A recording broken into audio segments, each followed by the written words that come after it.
what's up? Lord Winkenshire.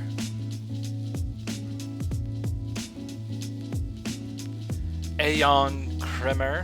Wait, is it? Have I been saying it wrong this whole time? Is it Alon Kramer, or is it Aeon, like with a Y? Something I keep saying it wrong. Paulo Cortez, hello. People on Twitch. MMA Fighter, Hixami, Adam Harris, Jeepster, what's up? Zen. Is it Alan? It's just Alan, right? Sir Alan. You know, when there's, in Spanish, when there's two L's, that's a Y sound. And I'm in I'm in Southern California. A lot of Spanish speaking over here, so I just got that stuck in my head. Sir Alan, my apologies. This is it. If you are watching on YouTube, and let's say it's like 2018, it's March of 2018, and you're wondering what happened to all the live streams, why there are no live streams, it's because they're all going to be on Twitch from now on. So this is the last one, probably for a long time, live stream that's going to be on the YouTube, both streaming through YouTube and also archived through YouTube. So, but all past live streams aren't going anywhere. They're going to stay on YouTube. But all future live streams and archives will be on Twitch only. Yeah, suck it, YouTube. You like YouTube more? Well, Twitch is actually better. I know people have been complaining about that, but I'd have to disagree. But don't worry, because I've got some stuff planned for YouTube. There's gonna be a lot more stuff on YouTube. I'm gonna go back to doing like edited videos and videos with commentary and stuff like that. I already have one that I just finished, as a matter of fact. Yeah, I just finished one. I worked on it today. So there'll be stuff. I'll be posting stuff right away, right in the new year. Let me give you a glimpse. How's the audio? Is the audio like all fuzzy? I remember it was fuzzy last week.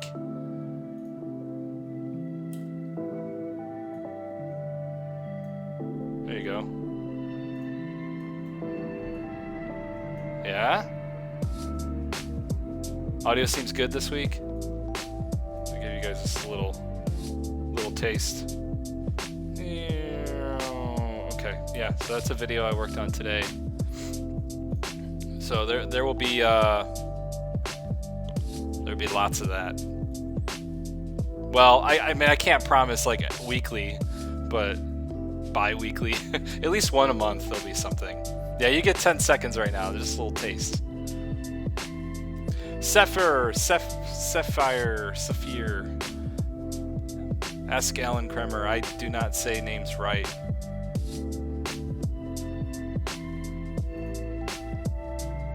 Audio is good. Good.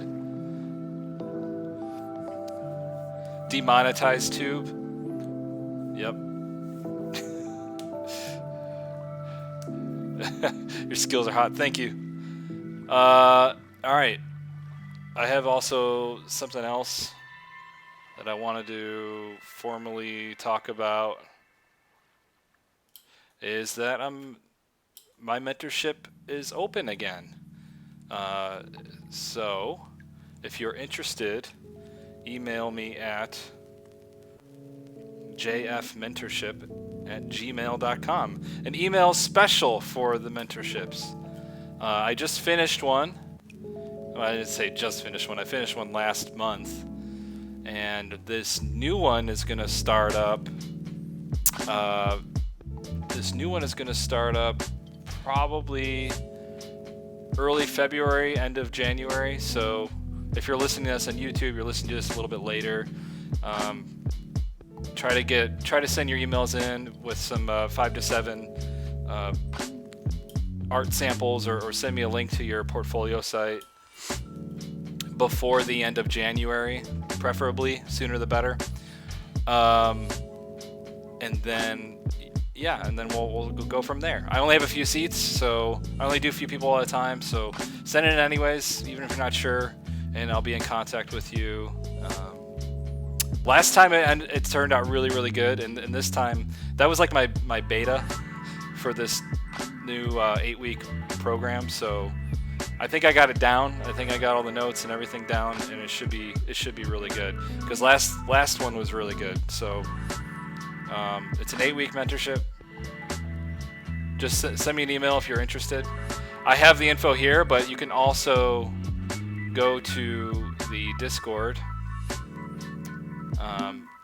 And I'll also put a link in the YouTube video where you can see this exact image with all the information on it. So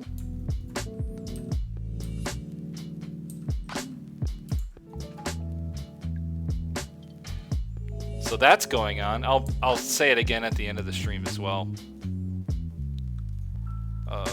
Let me organize my windows here.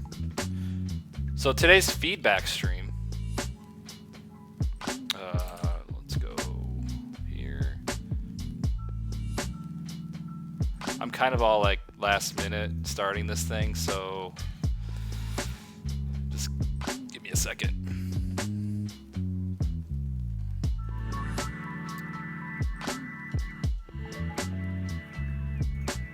There were so many good entries for the feedback stream. I'll just say that right away. Like, so good. Like, really, really good. Thank you guys for submitting. There are a lot of really good entries.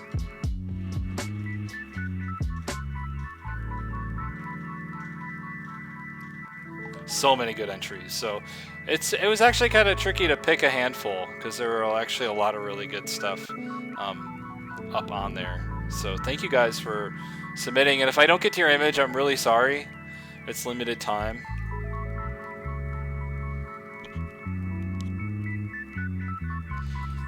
Hey Jeremy, where do you get that font, the bold one? Where did I get that? Usually it's either Duff font or I go to Google Fonts. Google has fonts that are free to use, and they're copyright free, so you just use them, and they're pretty good. I use them for my book. What you paint today? Today's feedback stream, so I'm going to be painting over people's work.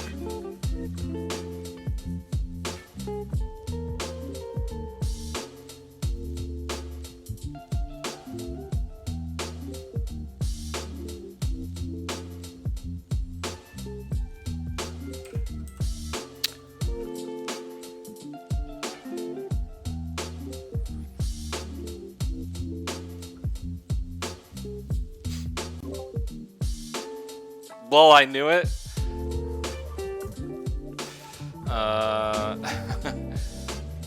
Yeah, so this image comes to us from, who is this? Rello on the Discord. Rello. I'm sorry, I didn't read that. I got a lot of reactions on the Discord, so as far as reaction is on the Discord, I guess you win. But there's some things I want to talk about with this image, since it's a really nice image. Lasso time? You're damn right, lasso time. So Rello from the Discord, also Anton, right? I think that's your name, Anton. Thank you for submitting. It's a really nice image. Really good palette, really nice mood, a lot of good stuff happening in this image.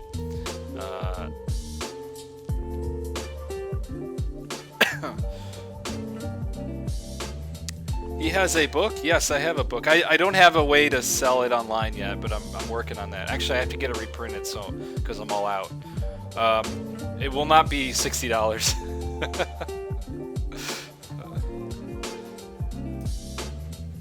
I look at Anton's painting and I think, how do you improve perfection?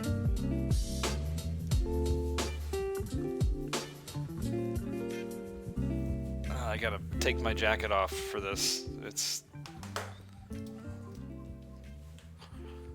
Got my Destiny shirt on. All right. Lasso hacks. You're right, because actually what I probably should have done is I probably should have started cutting these out. Cutting out each of the different elements in the painting. There's a lot of really good stuff happening here. I'm not sure if this was like a 3D model or in the castle, or it's just really nice drawing. But I think everything about this castle is pretty good. Like it's a nicely placed focal point. And something I'm going to do with a lot of these images, and what I tend to do, is I strip away the color, and then I go to filter noise median, and I strip away all the detail.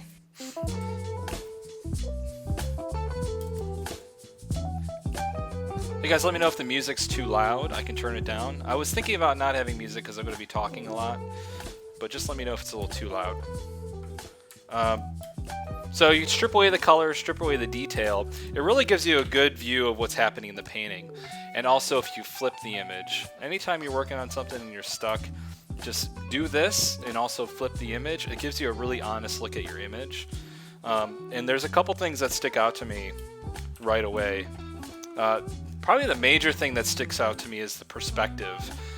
There's some major perspective errors happening in this image. And there's also another thing that really, doing this process of like desaturating and getting rid of the detail is that you're able to see right away the things that stick out to you in the painting. Basically where the focal points are. And where your focal points are, this is you, the artist, telling your audience where you want the audience to look, right? And right now, just kind of blurring my eyes and looking at it, these are sort of the 3 areas that sort of stick out to me right away. And those areas are so important because it's going to be your story. And right now, the story that I'm seeing here is bridges, arches, and steepled roofs. Sharp peaks. When I feel like what this story is about is sort of the grandeur of this city, but the city itself, and then maybe secondarily the seaport. So we'll do the city, and secondarily the seaport right here. That's a really interesting thing. And then this is a focal point is really cool too. So we'll just say that's good. And what we want in a painting, what every good painting should have, is a circular eye movement. So these are good focal points to rest on because they're sitting on the third. You guys know rule of thirds. They're sitting on these rule of thirds here. So this is a good place to start for a composition. It can keep our eye moving around the painting along these rules, or along these thirds. The problem with this over here all the way to the left sticking out is that it's running our eye off the page. And we don't ever want like a focal point right on the edge. That's kind of a tangent. And it's sort of moving our eye off the page, and we don't want that. We want the viewer to be engaged in the image. So that's basically value composition check. The perspective, that's a whole thing. So let's get into the perspective. Maybe turn down the music a tiny bit. Okay. I'll keep it down a little bit. I know my microphone isn't that loud, so I'm... Yeah, you're right, Zen. You said it's bending. It does look like it's bending because I think the perspective is just a little wonky. I feel like there's this interesting thing happening in this painting, though, where you're using like a 3-point perspective, because this vertical is not perfectly straight, but this vertical starts to, right? You're starting to get these verticals that are bending on either end, and that would be like a 3-point perspective dynamic shot. So, and that's a great decision for the image because it does make everything feel taller and grander. But what's happening is that you need to keep your focal point, even in the 3-point perspective, really consistent. So here, I'll show you guys. Whoa, those are birds. So I use, if you guys are interested, I use this a lot. I get questions about it all the time. But this is just the shape tool, and you use the custom polygonal shape tool where you can adjust the amount of sides, right?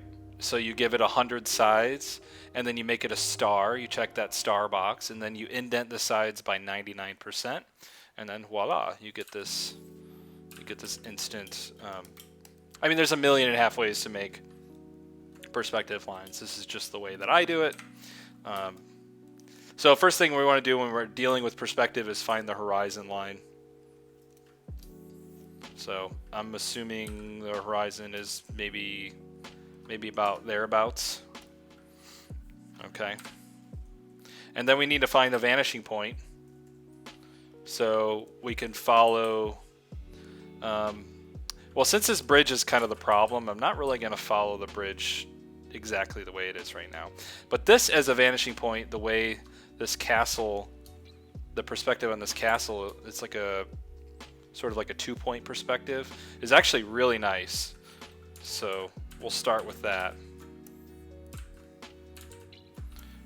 So what I do is I just kind of slide this around to sort of match up. Remember, like, the vanishing point has to sit on the horizon line. So I'm trying to keep it exactly parallel to the horizon line. And then I'm matching up tangents of the building to my red lines. So that's how I figured that out.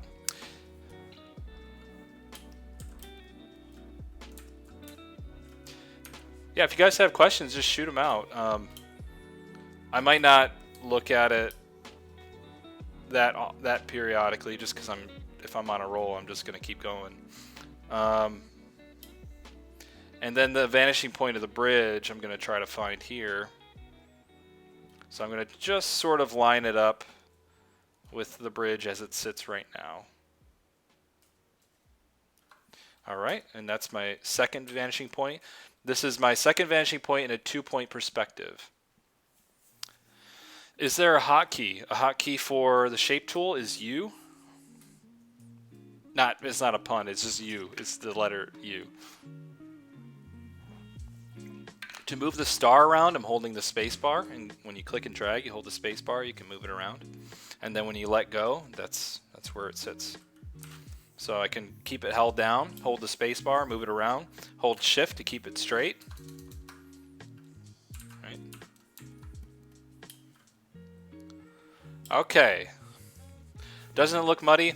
I don't really have a huge problem with the colors, but we'll get to that in a second. We'll get to value, because I don't think color's a main sticking point here. I think the important point here is perspective, and then where our focal points are. All right, so we got our 2 points there.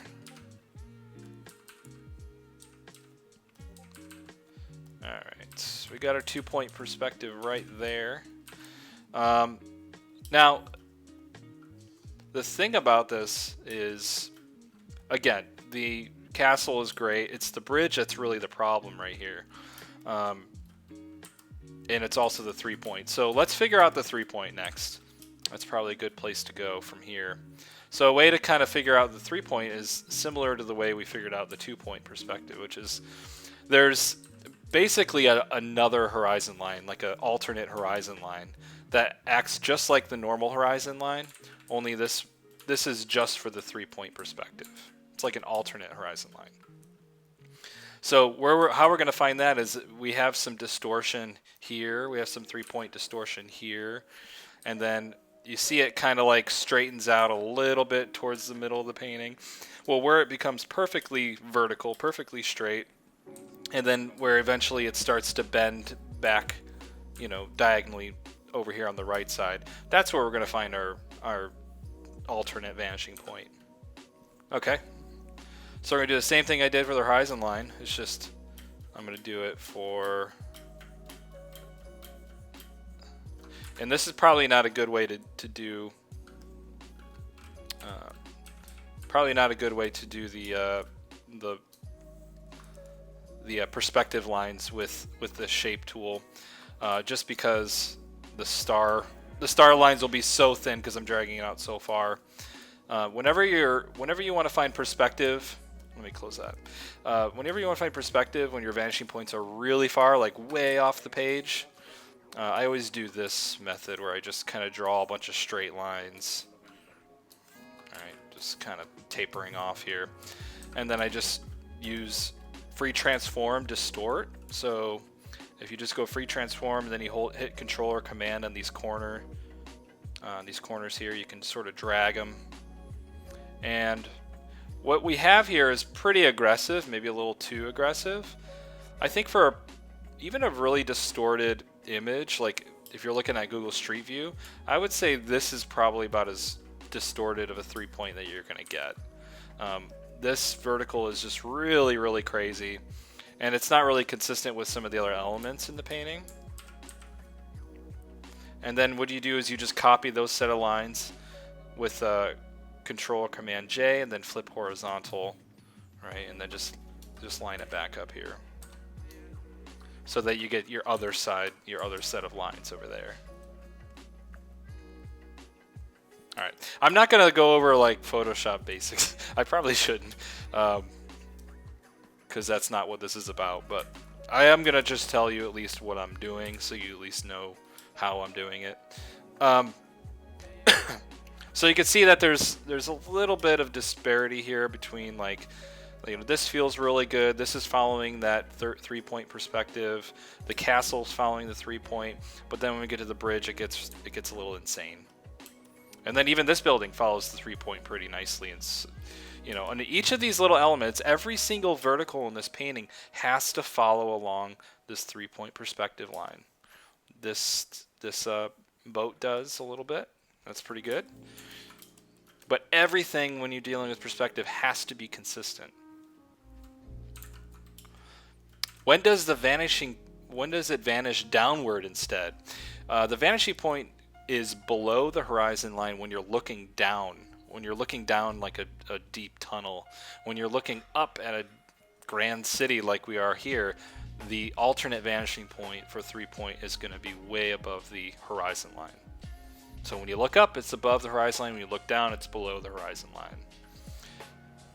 And honestly, you know, actually, in reality, the way this actually works with your eye, and you guys have probably seen like a sort of like a lens distortion or like a fisheye lens perspective grid.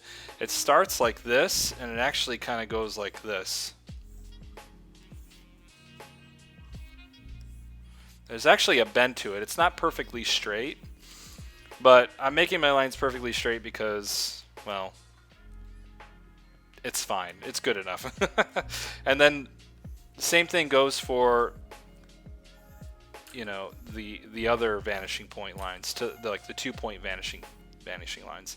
Those are also going to warp and distort similarly, because your eye is a lens. Your eye is like this. So light is bending in that way. Same as a camera, same as your own eye. Okay. All right, so I feel pretty good about our perspective lines. Let me just collapse them down. Pretty good. I think, to be perfectly honest, if it were me and I was doing this image, I wouldn't exaggerate the 3-point quite nearly as much. Maybe to something like that. So we'll just keep it like that, just to make myself feel better. Because that's what this is about. It's just about me.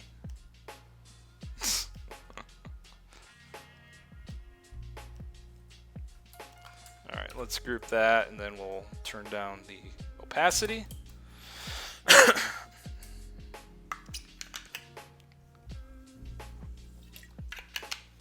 So, man, we're already spending a lot of time on this. But I talked about perspective. I'm not going to talk about it again. All right, now let's do the thing that you're all excited for, you're all waiting for, which is me cutting out each individual foreground, middle ground, background in this painting. I'm not going to be super careful about this. I'm just going to do it real quick and dirty.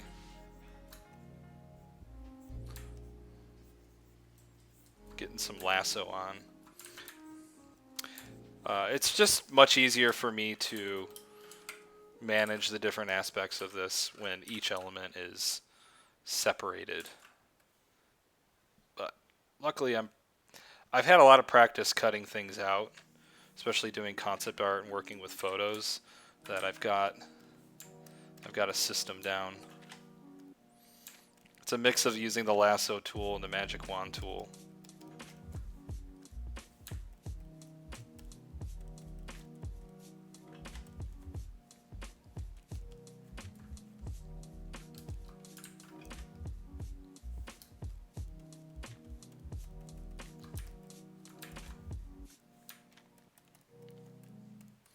The bridge is the only thing that's gonna take some time.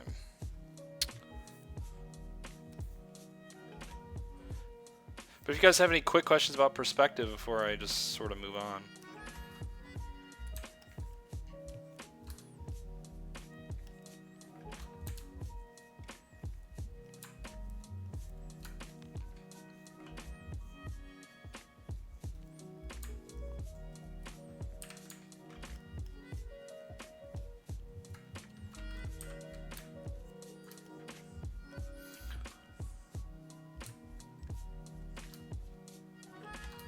Did you guys see that Star Wars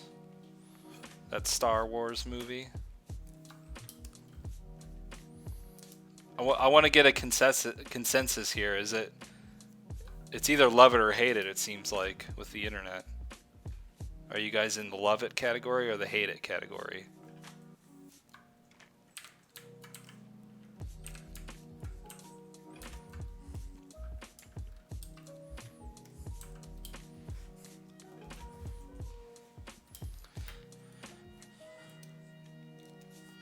How far up do you place the third vanishing point? I would keep your... I mean, your vanishing point, that just depends on how much distortion. Your third vanishing point, if you want a little tiny bit of distortion, your third vanishing point is going to be really, really high up. If you want like really dramatic, like fisheye lens 3-point perspective, then your vanishing point is going to be much closer. Oh yes, by the way, no spoilers, please. It's pretty consistent. Oh, okay, yeah, keep it vague. Keep it vague. Keep it vague. Sorry, I didn't realize. There's probably a lot of people that haven't seen it. Yeah, I know. I probably should have waited to even say anything about it because, like, even with Blade Runner, after I saw it, I didn't want to say anything on the stream until like a couple weeks later, or a few weeks later.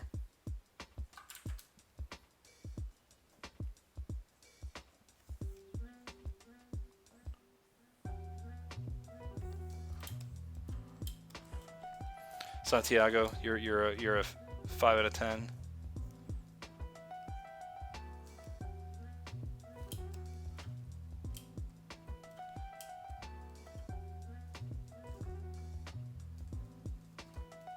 What happens when your items be turning all different ways?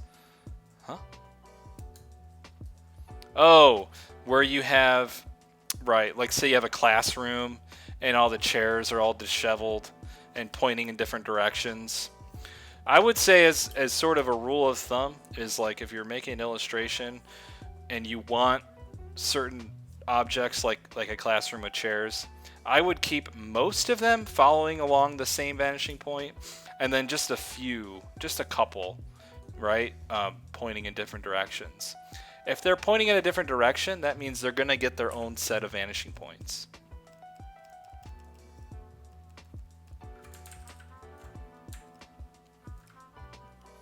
They would not share the same vanishing point as the other objects.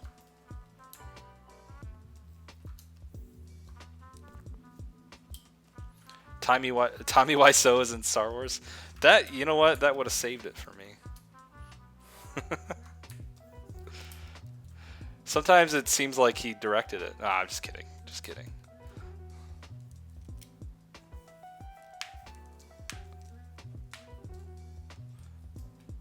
Hate it? So you guys are firmly in the hate category. Interesting.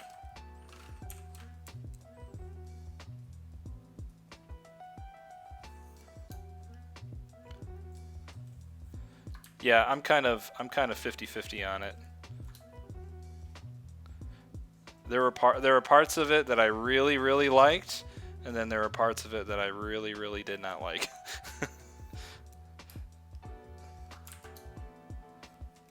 I thought it was just a little sloppy overall. But I really do appreciate certain things in that movie. Very cool.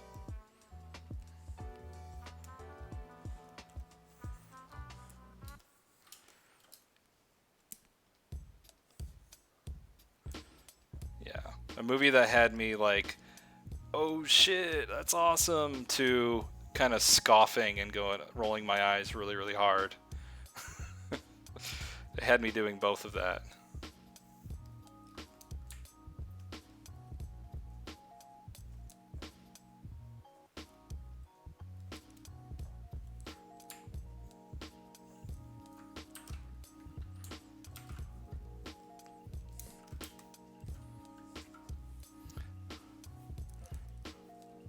What score would I give it?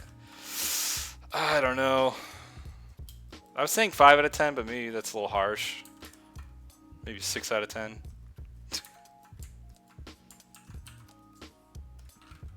I didn't hate it. Actually, I really liked it. But if I'm judging it like as a movie and not as a Star Wars thing, it was just okay. It was just kind of a C.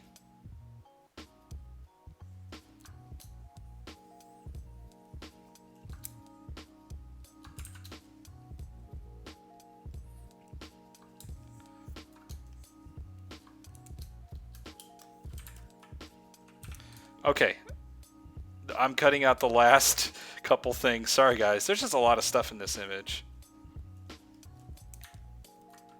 And I won't do this for every image. It's just this was the, like I was saying, this is the winner for most, it got the most attention. Okay, you guys remember this? How I was saying the vanishing point, or the focal points, we're just a little askew, little off, little close to the edge. All right, I'm going to start to adjust that now. But the first thing, most important thing, is the perspective of this bridge. 4 out of 10, 7 out of 10, 5 out of 10. Yeah, you guys are kind of with me on that, right? Don't hate it. Don't hate it. Okay. Let's before I do that, I have to work on the sky a little bit.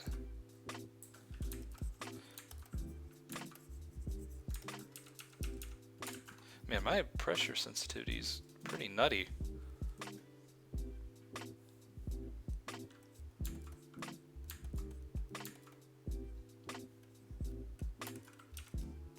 So what I'm going to do is even out the sky. The clouds are really epic, and that's cool, but you do want the entire sky to feel consistent all the way through. You want it all to be overall just a high value, like a high key value. And this warm light, when the sun is very close to the source of the painting, to like that where actually, you know, you're looking, that warm light is going to saturate and infect. That warm color is just going to bleed through everything. And I think Anton, you did a very nice job of doing that throughout the painting, but like with the different elements in the scene. But I think we just need to do that a little bit more in the sky in the painting, because those clouds are just going to be really heavily influenced by the warmth of the sun. All right, so I just toned that down a little bit, and I also wanted to paint over this because I'm going to be moving the bridge. So let's lock things up. Because the bridge is going to move quite a bit, I'm going to have to paint over some of this stuff here.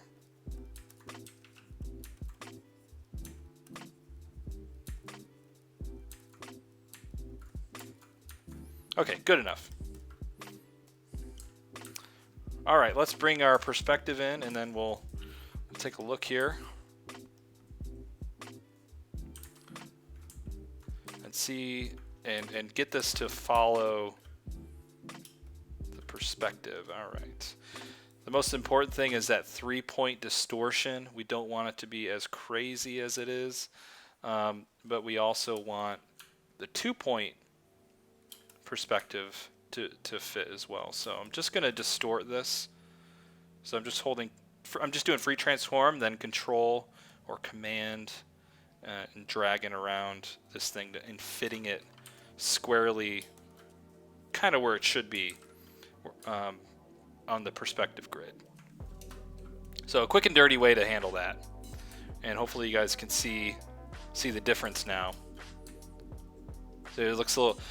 Whenever you make a change in a painting and you go back to the way it was, and if when you go back to it, it looks weird and distorted, then that's a good thing. That means you made a good change. And in here, the original feels a little distorted, and right there, feels great, feels comfortable. Okay, one more thing about perspective is that because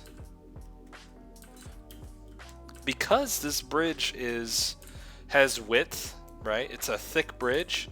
And because we're underneath it, looking up at it, we're going to see the underside of this bridge. Okay? So just keep that in mind. So I'm just going to make like a simple geometric underside to this bridge. That's receding in space and everything. It's in perspective. Right?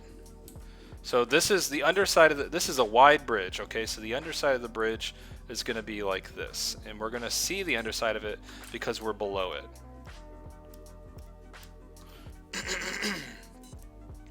Important thing to keep note. Okay. So, because here, let me block it out in 3 dimensions so you guys can really clearly see what I'm doing here.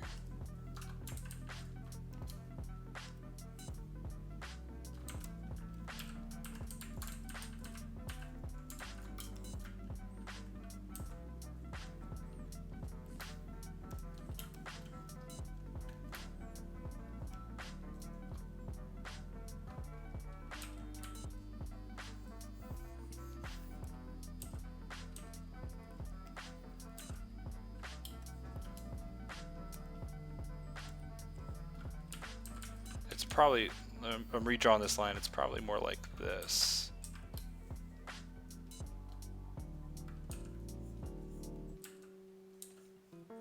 Oh, my own lines are confusing me. Hold on.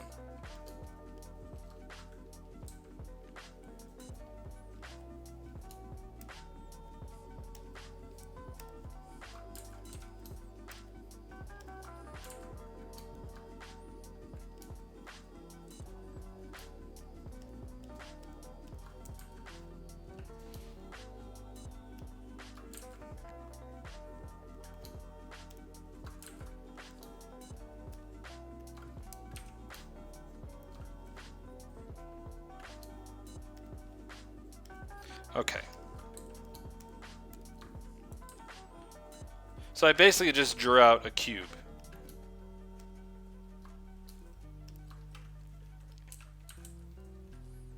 Get rid of this line.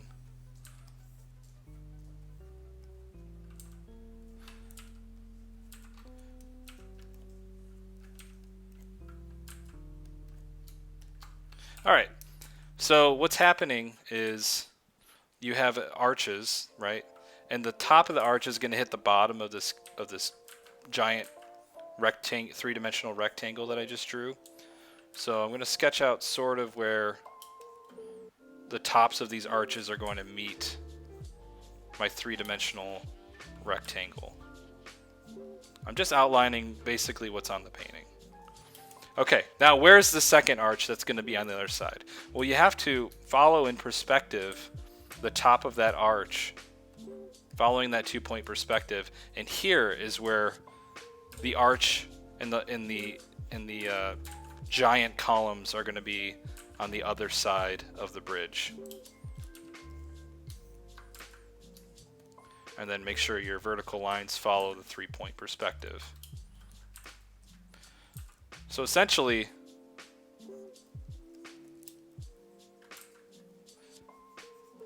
everything has to follow the perspective.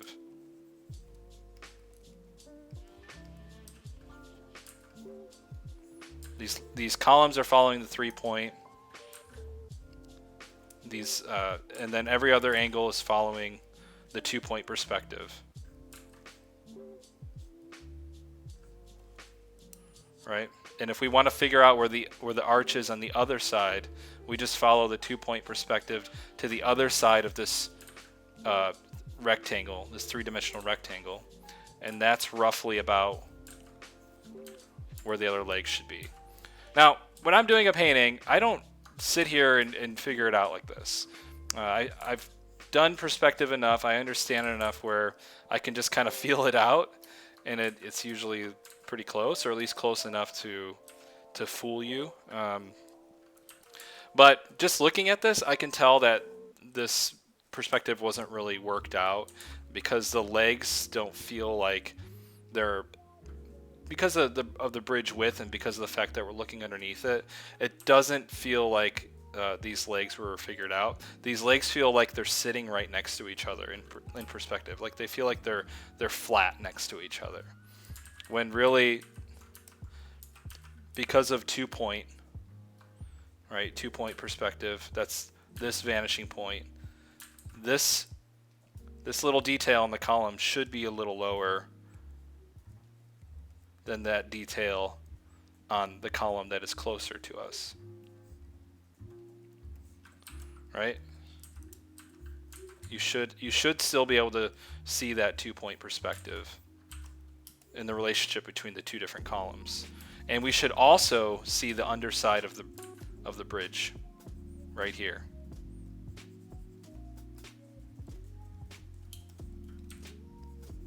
See how it's just open right here on that arch? It should actually be closed because we should be looking at the underside of the bridge. If that's confusing, I'm going to paint it out a little bit so you guys can see.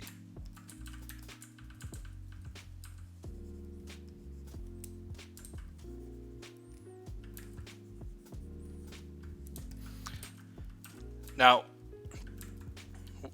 on the top, there's these little details on the hand railing. You're never going to see the hand railing on the other side because that's on the underside of where we're looking in perspective.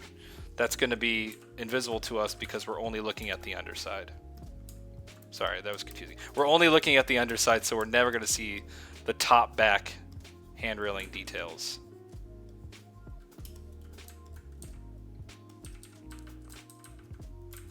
And you could put that reflected light underneath.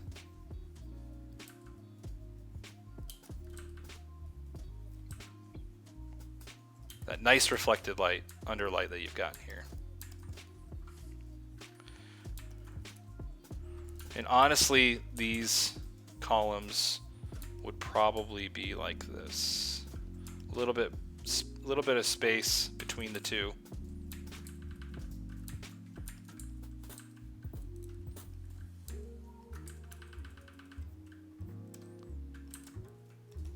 Like that. That feels a little bit more comfortable.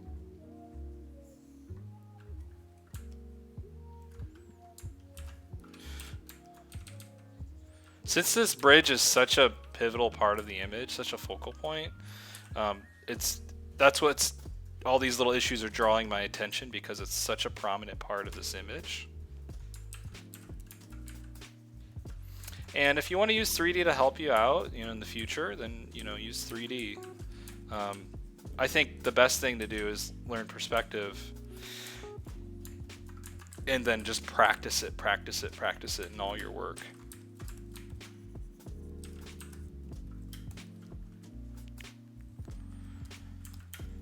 Sean Paints, hello.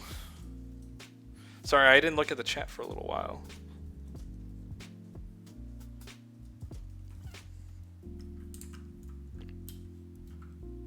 How do we train our brains to not combust? Oh, I don't know.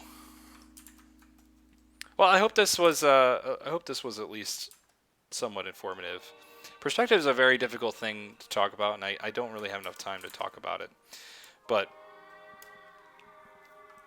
let's move on.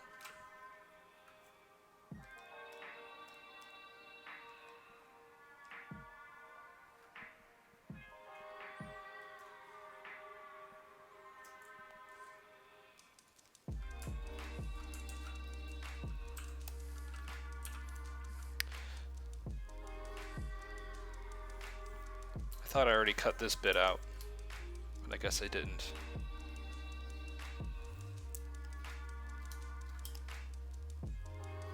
Oh wait, I did. It's just underneath. Okay. Back to this idea of composition and simplification. This will be the last remark here.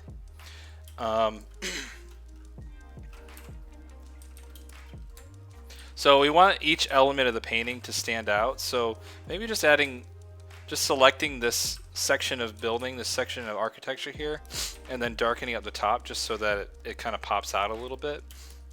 And you can also do that by adding a little bit of air, a little bit of space behind it, just to kind of help pop it out even more.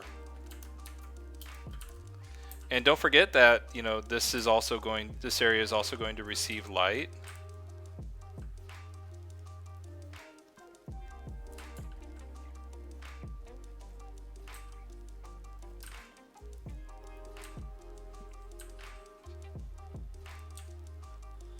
So the top left facing sides of this architecture here is going to receive some light.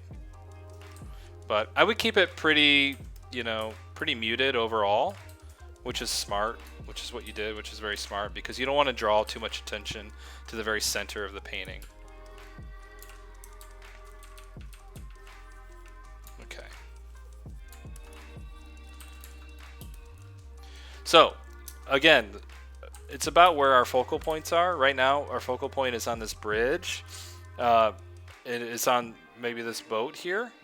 It's on a lot of this noise over here on the side of the painting. And I think what we should do is actually keep the focal point right here, right on the city, the most important part of the image, which I would assume is the city, right?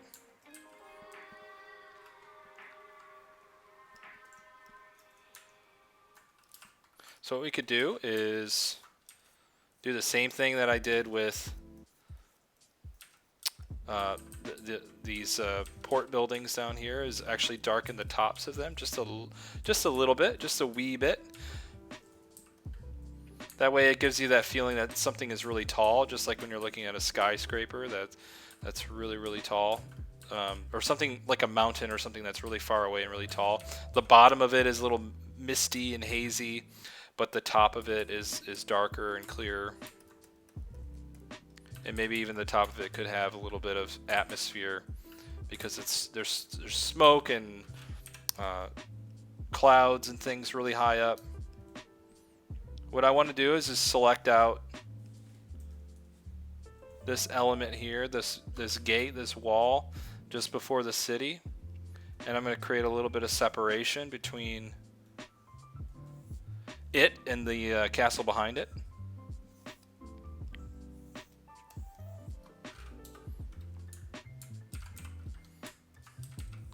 And then do the same thing I did before, just darkening the top.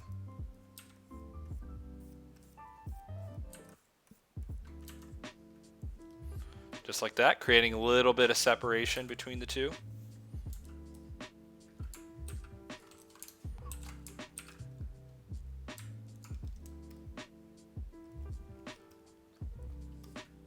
I want to dodge up just a little bit and brighten up just a little bit the castle itself.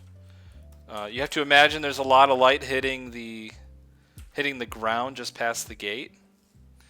And that light is bouncing back up and reflecting up against the castle, and also it just creates a lot of attention. There's a lot of attention now on this main piece of architecture, and you could even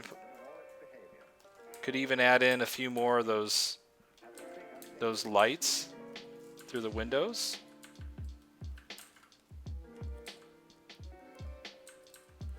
kind of really help pop this part out.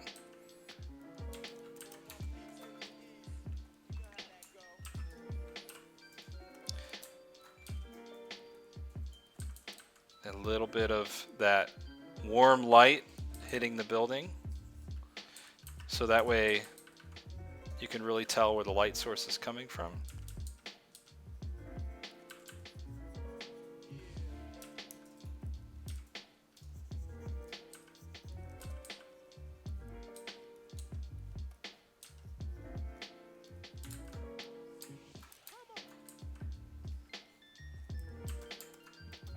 And now it's a little bit more of a focal point,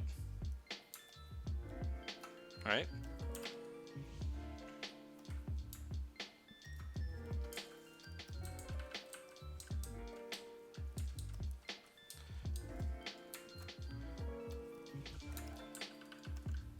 I always like to put lit clouds behind it just to kind of pop it out even more.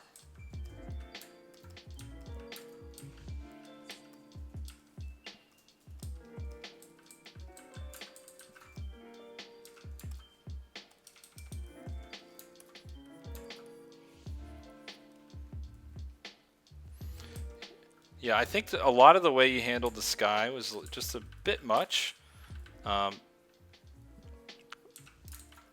What we could do is just simplify the sky down quite a bit, and then look at some reference of how clouds are being lit by the sun, and just focus on where the lit areas are on the clouds, and not try to define everything that's happening with the clouds. That way we can leave some space for mystery. This is the space left for mystery right here. We don't have to detail everything. We'll just show a little bit of that light hitting certain areas. It's always good to leave a little bit of mystery in your paintings and not just fully render and detail and describe everything all at once.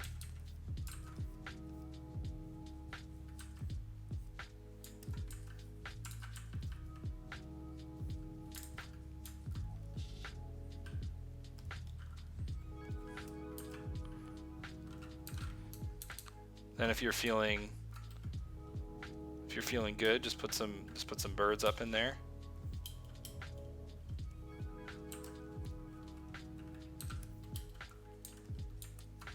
Oh yeah. But really nice image all around. I mean, there's probably a lot more I could do here with the lighting. Like maybe adding a little bit of warm light to this bit right here, to the gate.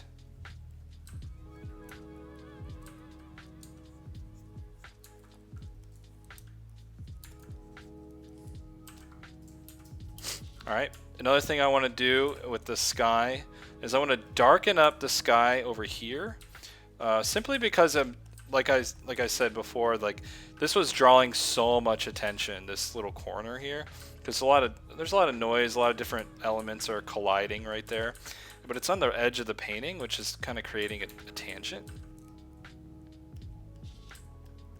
And again, we want to keep the focus on the vanishing point. I mean, not the vanishing point, on the focal point. See, I should not talk about perspective. It all gets in my head, and then that's all I can think about is perspective. Just like I'm going to darken up this area here because that's not as important. I'm okay with this having lots of attention there because this steeple is a really good focal point. I'm going to darken up this foreground area right here. Maybe eliminate some of its lighter values. And then I'm going to darken up this boat and these crates just a wee bit. I'm going to darken up this boat out here in the back because it's a little bit closer to us than all the other stuff behind it. And I think, just those small changes, just those small value changes could really help.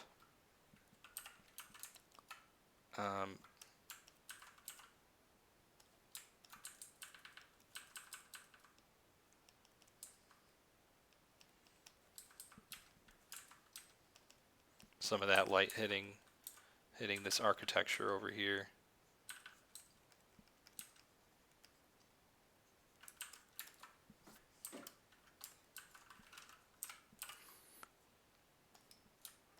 Let's get the lighting on this bridge just right.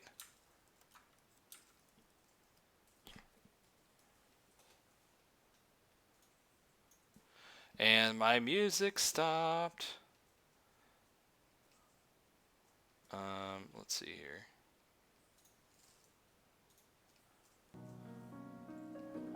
Okay, just let me know if it's all like fuzzy or whatever.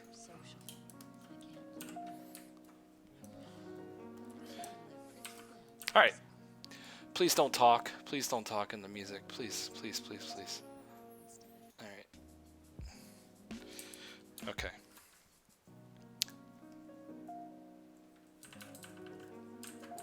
I'm going to add some of that warm light on these columns supporting the bridge.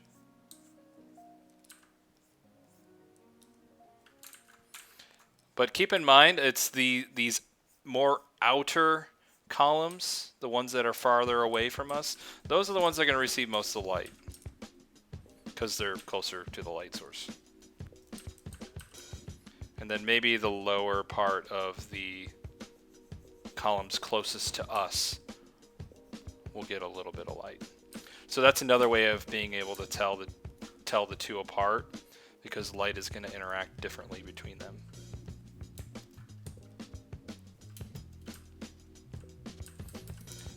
Did I fix the music? Yeah, it's just not being a pain today. It's very rare that the music is all crackly, and it was last week, and that sucks.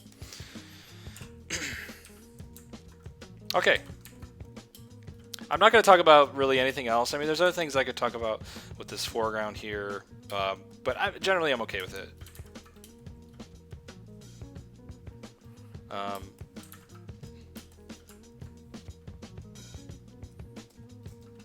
I could do this real quick. Let's do something really quick here, just to maybe make it a little bit sexier.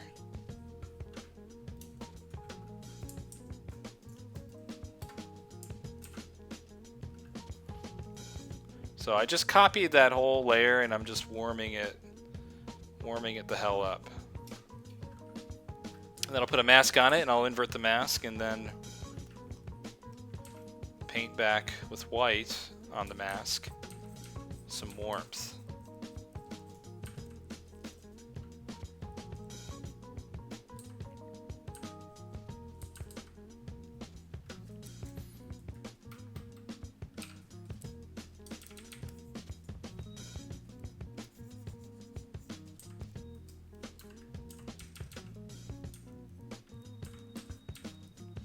Just get some of that warm light.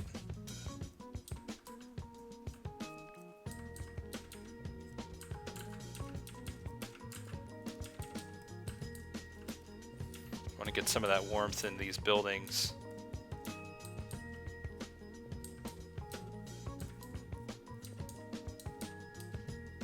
Because, you know, when the sun is setting and that warm light is pouring in, it's just going to infect everything.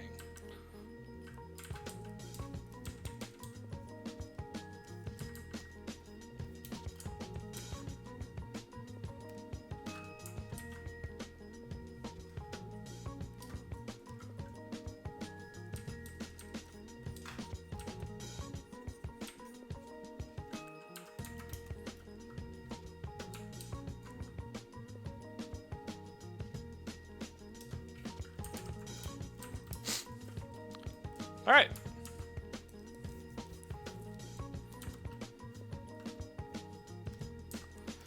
Might even add a little bit of smoky atmosphere. It's a nice little cheat to just smoke hacks, if you will. Smoke hacks is just to add.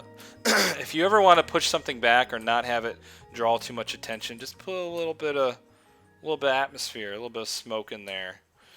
In a city like this, there's going to be fires. There's going to be, fireplaces, people, body heat. You know, there's going to be reasons. There's people cooking, street food. There's going to be reasons for smoke and atmosphere always. So throw it in there when you need to, when it helps you. Even if it doesn't totally make sense, just throw it in there and just for composition reasons, really. Okay, let's look at this. Let's do another check here. I'm going to copy merge everything. I'm going to get rid of all the color. I'm going to get rid of the details as well. And we'll look at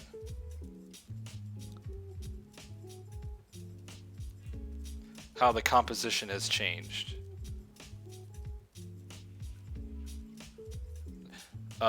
This is the change.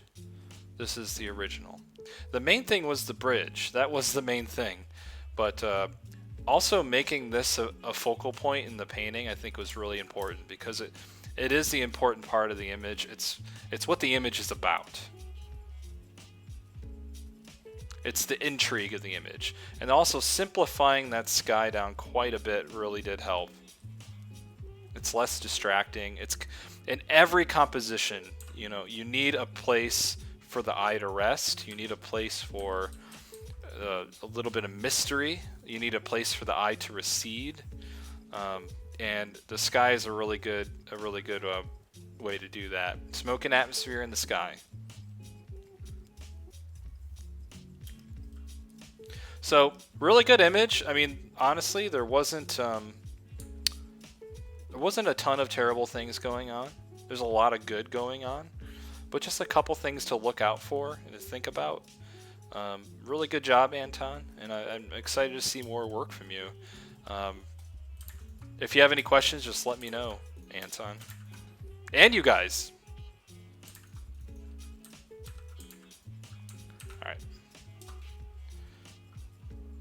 Let's move on to another one. That was only like almost an hour.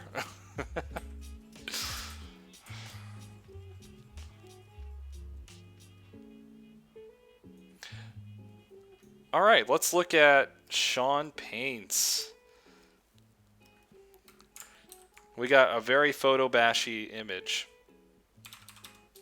Looks like you're taking like a matte painting class or something like that. Lol. Oh no. Lol.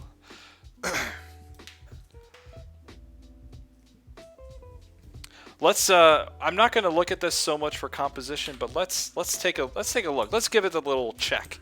The good old check that I've been doing. There's a lot of detail in here, so let's just strip that away and see what's going on. All right. Filter me noise median. Let's turn up the median a little bit more and really look at what's going on in this composition. And when we look at it sort of flipped and zoomed out, there's a lot of things going on. There's a lot of areas of detail that are just sort of popping out and asking for attention. And it's all just blah, blah, blah, blah, blah, blah, so much going on. It's saying everything, therefore it's saying nothing. And that's sort of the issue with this. The important thing to keep in mind when you're using photos is that you're still making a painting. You still have to think about composition. You still need to think about clarity. And your photo usage is okay. It's not terrible. I particularly like the way things are looking right here. Maybe not so much here. I don't know that these photos are really coming together in a very consistent way. You know, when you're adding photos to a foreground, these have to be your most impressive. You know, either the foreground or your focal point. The other ones you can stretch and warp and fake your way through, but these are the photos that really have to be kind of spot on in perspective and being consistent with light. And of course, there's ways to like make the photo work for you.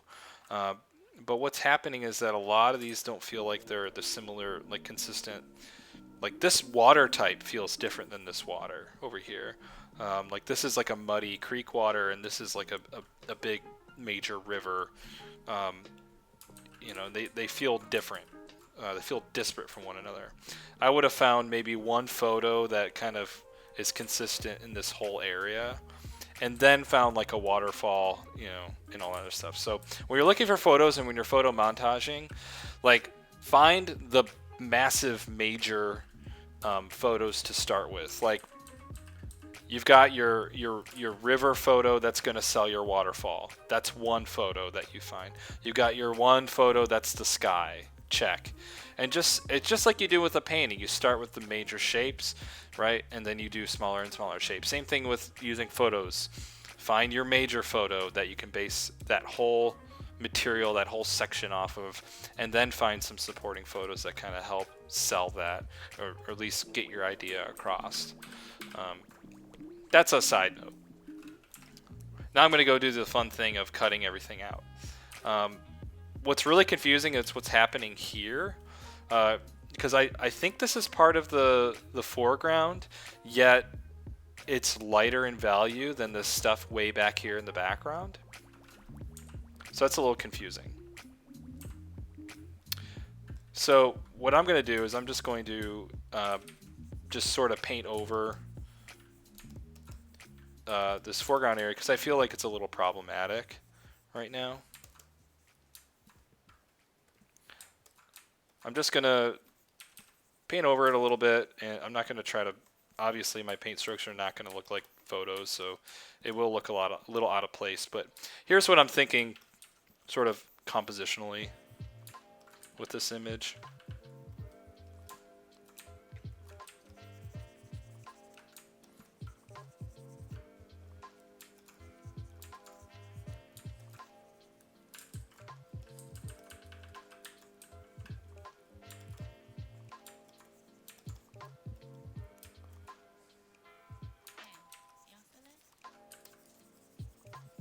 Just let's put it on a cliff's edge and just let all that stuff kind of fall back into the background.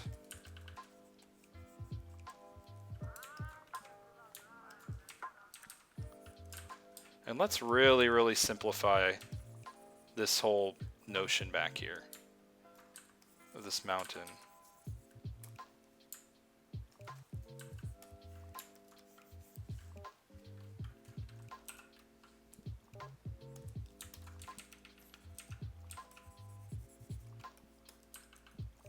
Might even just get rid of all that as well.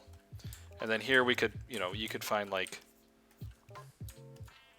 you could find some images of like greenery, shrubbery, maybe a tree, something that kind of follows along that path.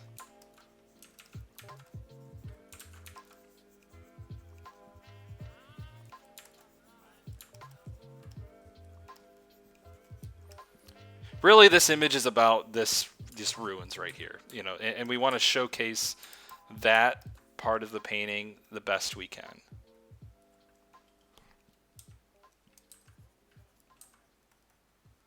So even though you're using photos, it's still a painting. It still needs to have a nice composition.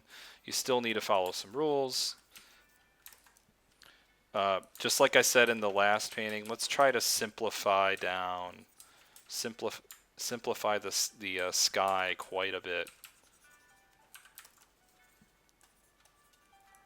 We don't really need all these patchy little clouds, right?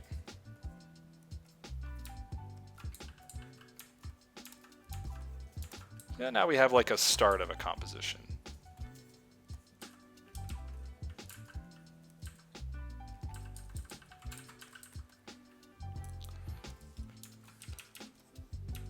Yeah, I think just that whole photo right there is pretty problematic, and it's confusing the space a little bit just because of its values. It was a little too light. So I like that we're sort of on the edge of a waterfall here. We could play that up, but just simplify it down quite a bit. We could even put other little waterfalls here just to make it just a little bit more epic. And I would encourage you, even if you're using a lot of photos, is just save the image separately and just do what I'm doing here. Just this is your planning stage. Just kind of go through it and do this. Just paint out certain areas. Rethink and replan some of this. Because I could do what I'm doing right here, even if I'm gonna go back in with photos. I could just paint over all this jazz here, all this stuff, just get rid of things, chop this, edit that, and then go back in with photos directly on top of this and make it photoreal. That way you're getting the balance of painting and photorealism.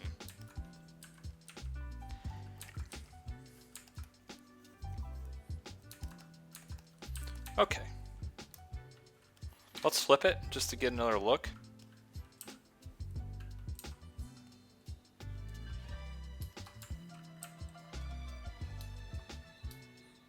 I'm just going to shift it over just a wee bit. Let's merge.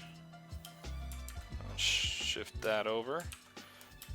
Just so we're nicely on that third. Alright. Now for the muddledness. So I'm just going to cut out very crudely our showstopper here.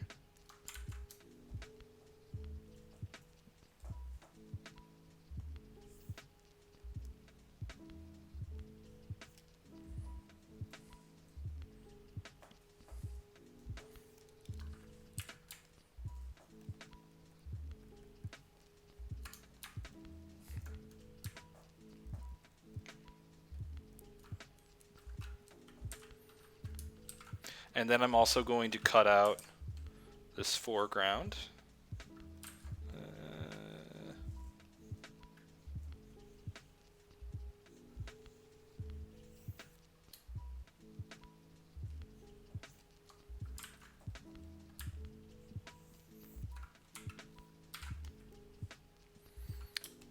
Okay. Now, whenever there's a waterfall, there's going to be a lot of atmosphere, a lot of moisture in the air. It's going to be kicking up lots of water. And it'll also help kind of quiet down a lot of the noisy photos, because when you put photos in an image, it really is noisy. It's just a lot of noise. I mean, you can even do things like add a Gaussian blur or noise reduction on a photo.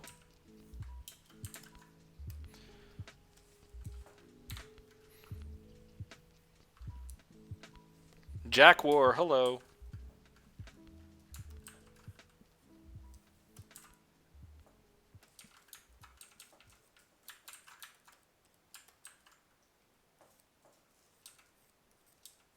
You know, I'm going to separate this actually. This could be this could be just some other cliff of the jungle over here. That's a little bit closer to us.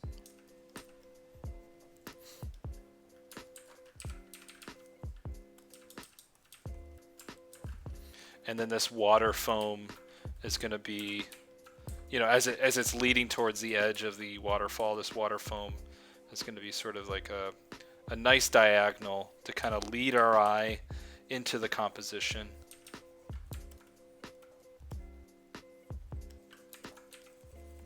And because we're towards the edge of the painting here, towards the edge of the image, we're going to want to really simplify all that noise down.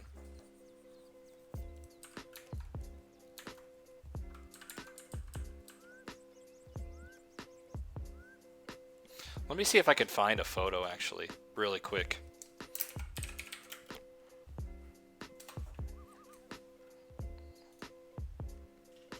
Let me see if I can find one really, really quick. Because I want to show...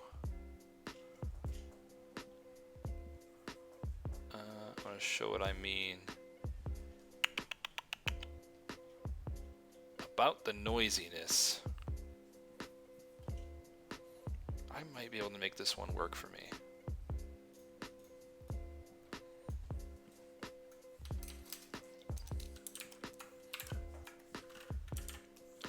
cut this little bit out.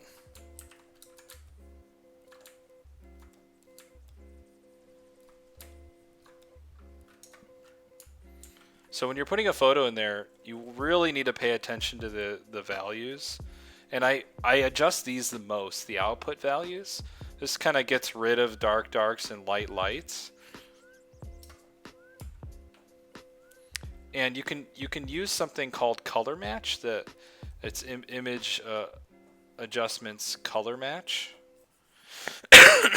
wherever that is. I have it set to Control Y. And you can have it color match to a layer. So I'm going to have it color match actually to...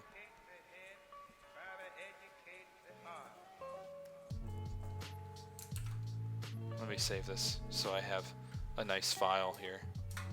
Okay. Because I have to... What you do is you select the file. So I got to make sure I'm on that PSD, and that's layer 3. Hit OK.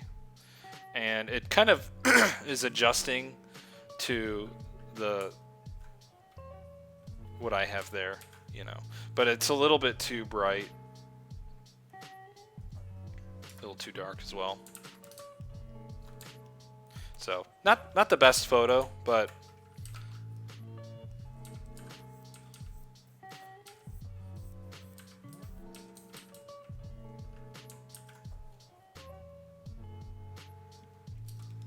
at least it's a bit quieter, and I can erase away where I don't want it. Right, and then I can paint back some of that water foam just to show scale and just to kind of help integrate it overall to the rest of the image.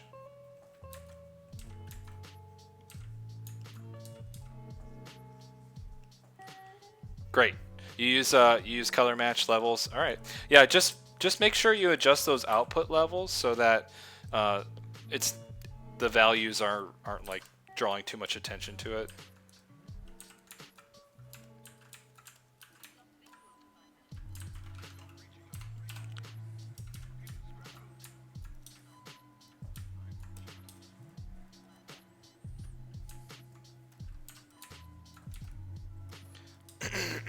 Smoke and atmosphere, it's your friend. Use it a lot. Not too much, but you know, use it. Especially to quiet down noisy areas of a painting. Okay, now let's get to the showstopper here. What I'm going to do is I'm going to make a copy of it, really reduce these output levels quite a bit. And I'm going to cool it down overall with color balance. Right? And I'm going to do the same thing, only I'm going to do the opposite. I'm going to warm it up. Warm. And I'm going to make it a little brighter overall.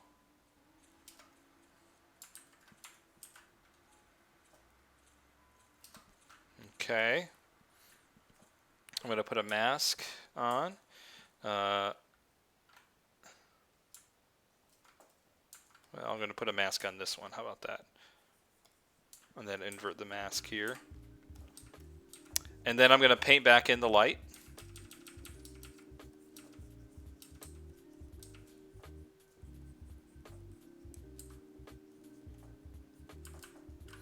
And then here you can actually just sort of manually paint in the shadows and the light correctly. And we want to do it in a way that compositionally makes sense, is also consistent with the where the light is shining on this showstopper.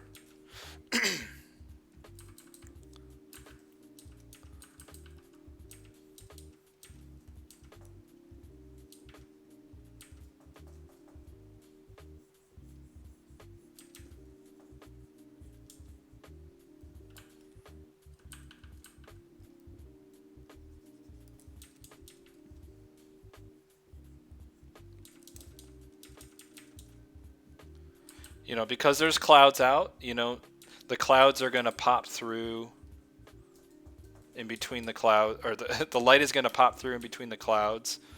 So not everywhere in this rune is going to be lit exactly the same.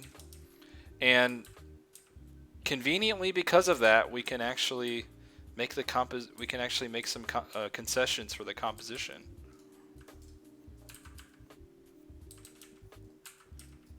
So parts of this ruins that I want, like the focal area, those parts I want lit really brightly, I can light it brightly, and the parts that I don't have to.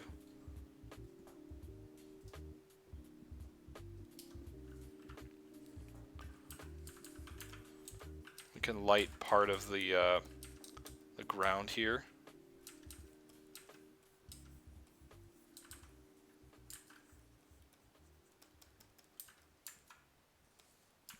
And now looking at this photo, I feel like it should reflect a little bit more of the sky color.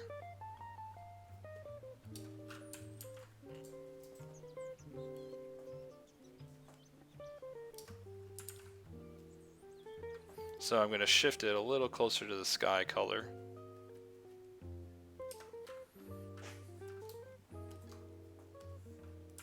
I'm going to copy all that and then flip it.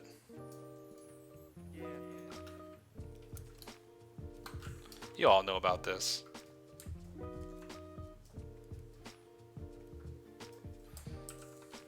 I'm going to put it on lighten.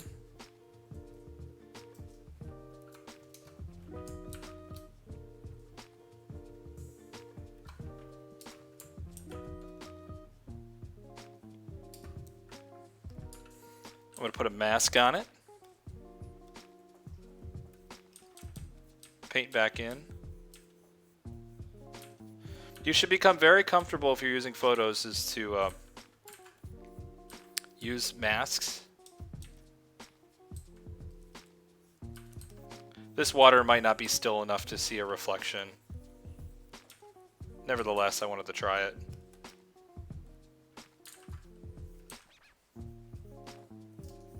Yeah, you probably wouldn't see much reflection here. If any reflection you would see, it would be perhaps this waterfall here.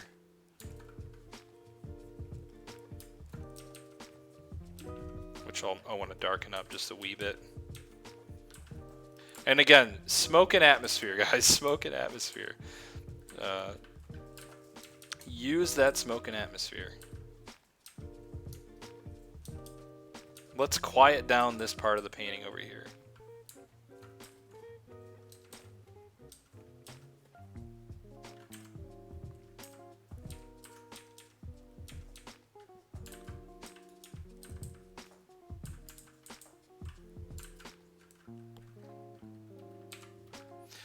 Is it okay to have warm light, like even if it's not sunset?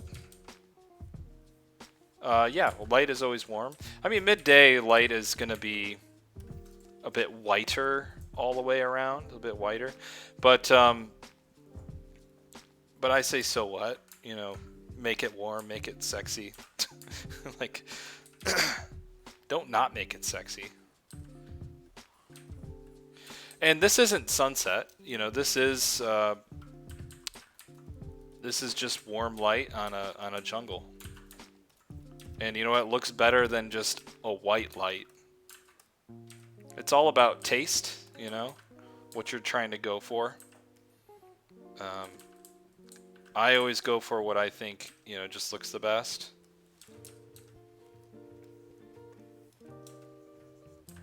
And you know, that's what makes us individual as artists.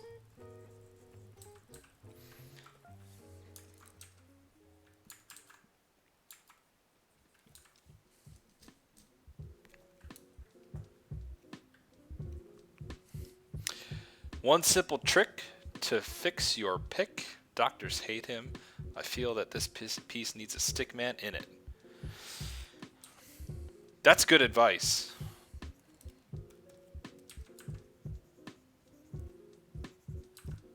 That's just good advice.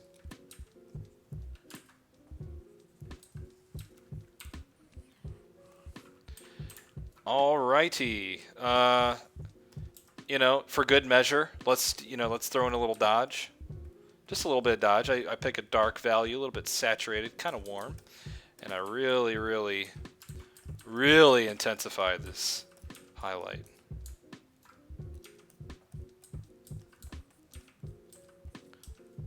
Shadows aren't that long, so it's not sunset. Remember, this is the showstopper. This is the important part of the painting. This is the thing you want to sell, right?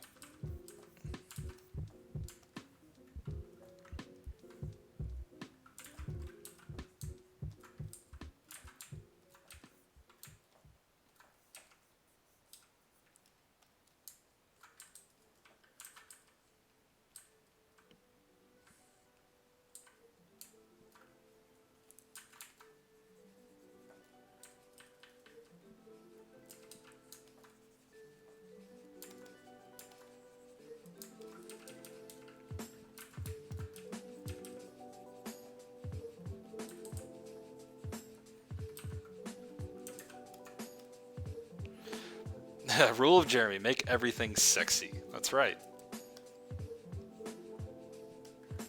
I mean, you know, real talk, right? That's what everyone wants.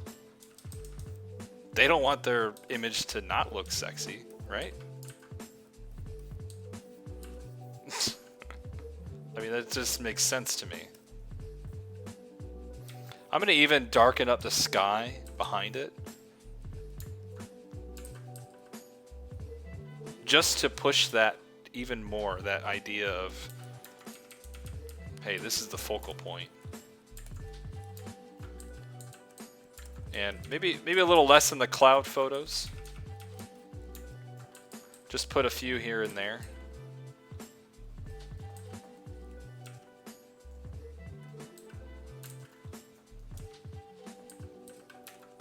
Maybe like patchy clouds.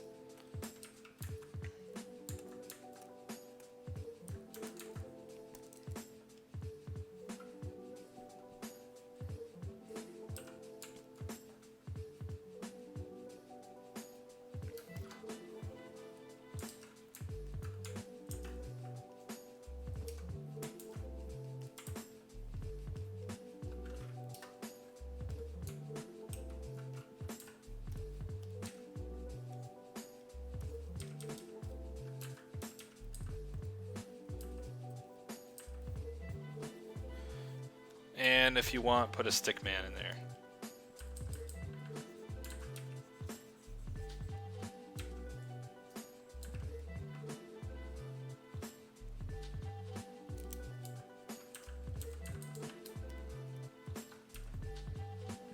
Stickman Jesus.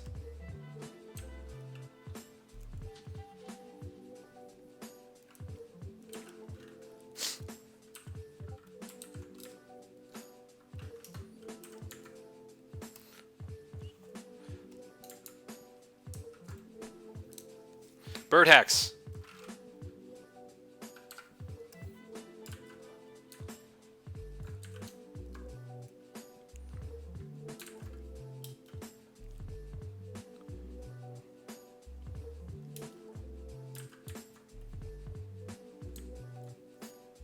Gotta put those birds in there.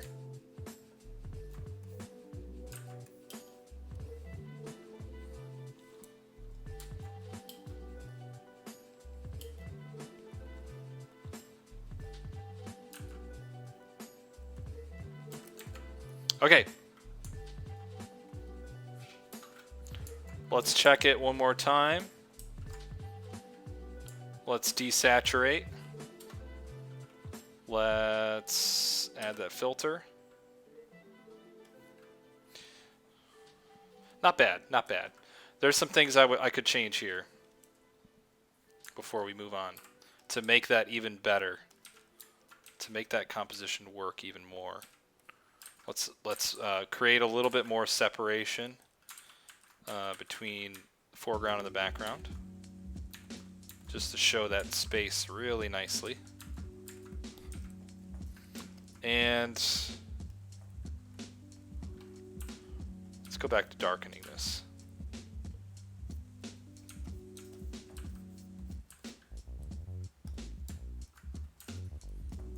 Let's put it on multiply, and we'll just darken this up. Uh-oh.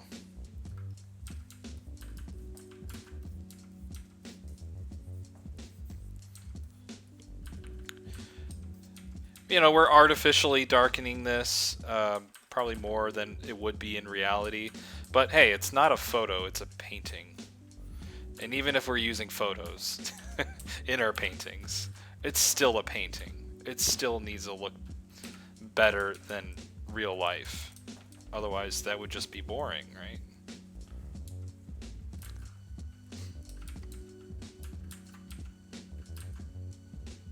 Okay. Let's check it again. Let's desaturate. Get rid of all that color, get rid of all that detail, and look at the composition truly for what it is. That was my small adjustment. We'll get rid of that. So, it's what it's really about is it's also about clarity.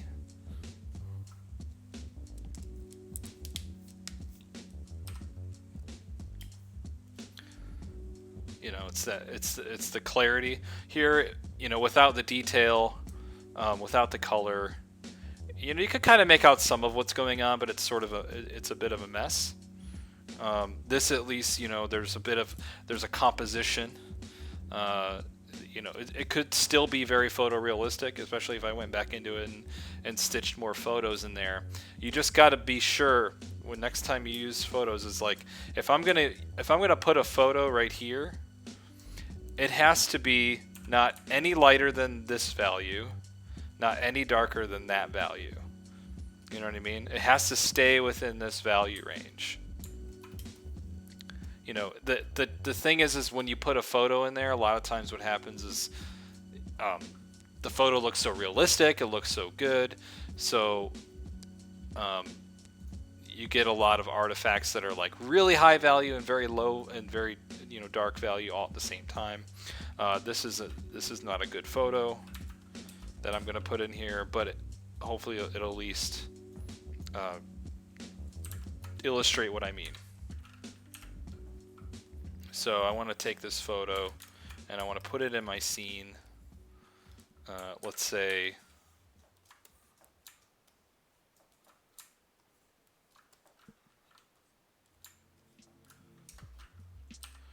this is not a good photo, guys.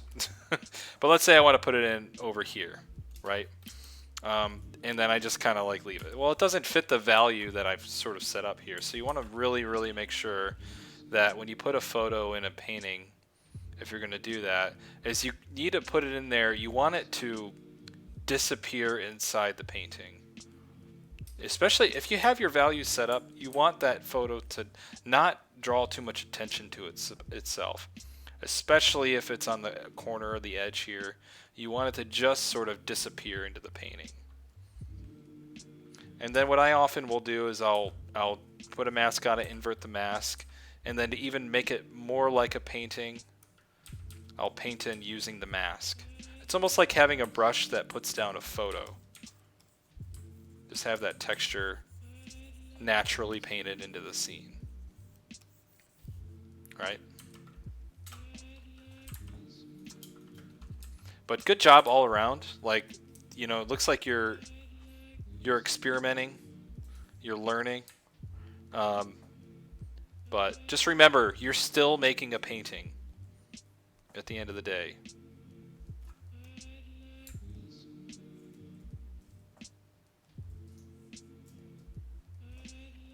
The stick man just discovered the lost temple. All right.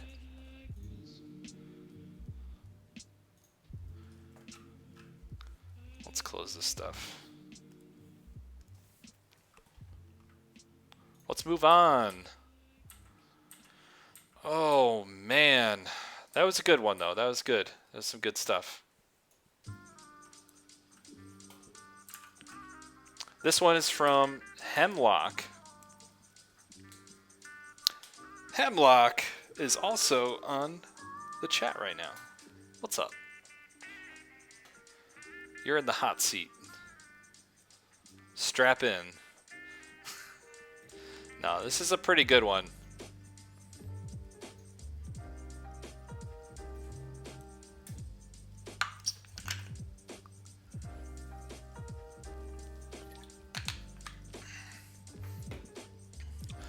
No, we're doing this one. Look, you got yourself a symbol and everything. Did you make that font, or is that a font that was already made? Oh, that's like it's like a tree ring, right? You got like a whole thing, whole brand going on. This almost looks like a video game title.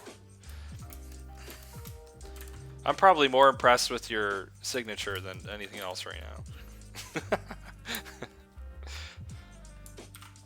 I kid. Alright. I'm going to do as I do. Just start cutting this out. Although I'm not going to try to get every little contour of those trees.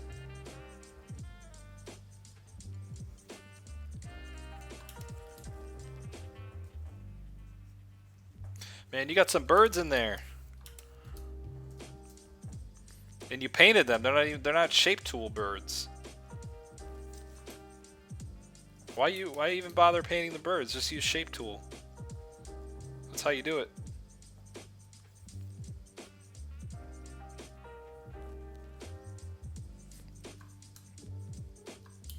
It's Georgie. He's going to get his balloon.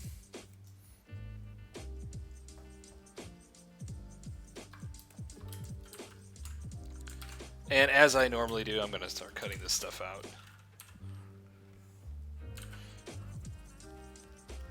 This isn't hate, I'm just going to get rid of the signature.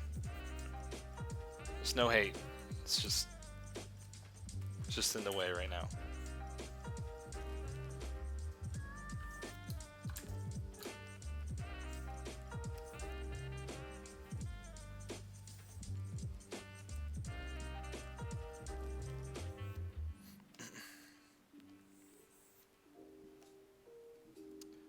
Alright, I'm going to separate this layer and then the back mountain layer, and then I'm done. So where did we kind of land up on Star Wars? I think everyone's pretty like meh about it. Pretty much like a 5 or 6 out of 10.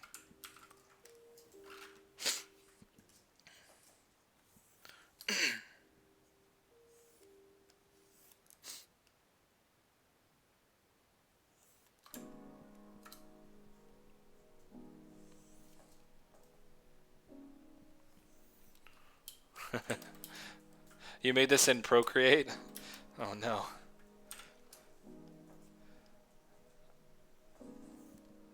No shape tool, no hacks, no shortcuts, just painting. I like it. I need to play with Procreate a little bit more to get used to it. I'm just so spoiled with Photoshop. And plus, like, when I'm outside or if I'm like away from my computer and I want to paint, I'd rather paint in watercolor or gouache.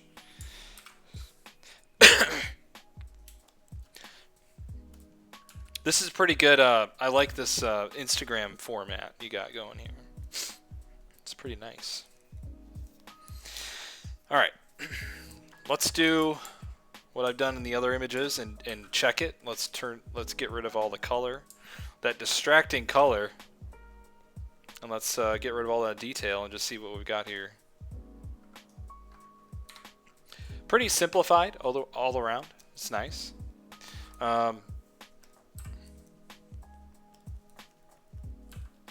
You've got this sky that's at a diagonal, which at first I was like, nah, but now I'm like, you know what, it could work.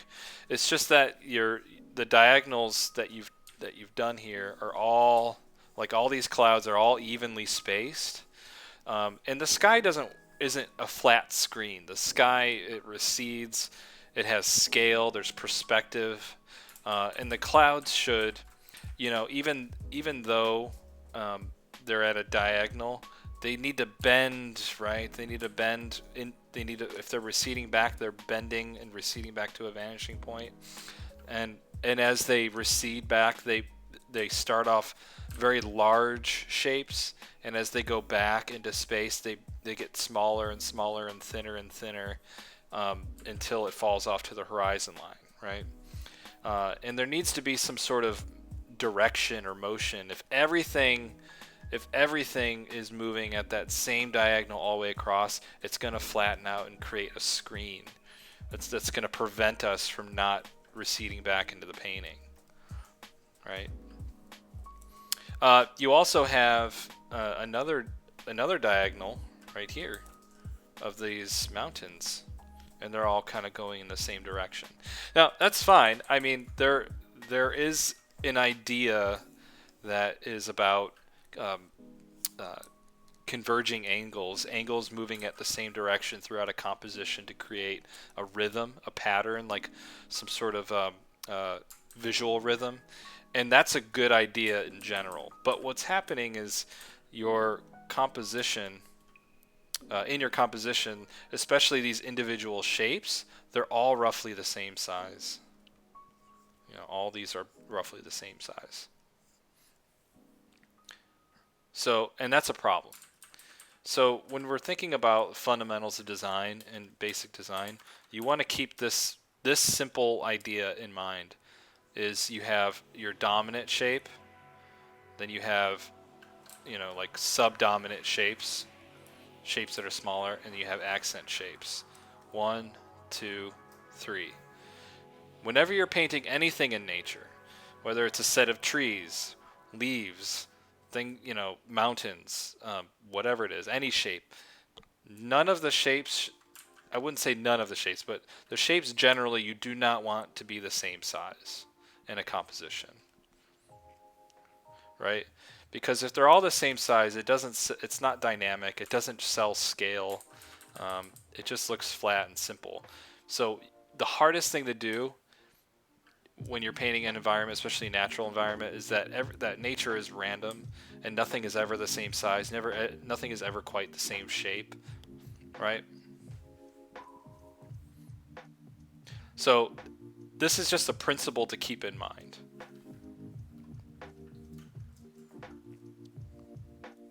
All right.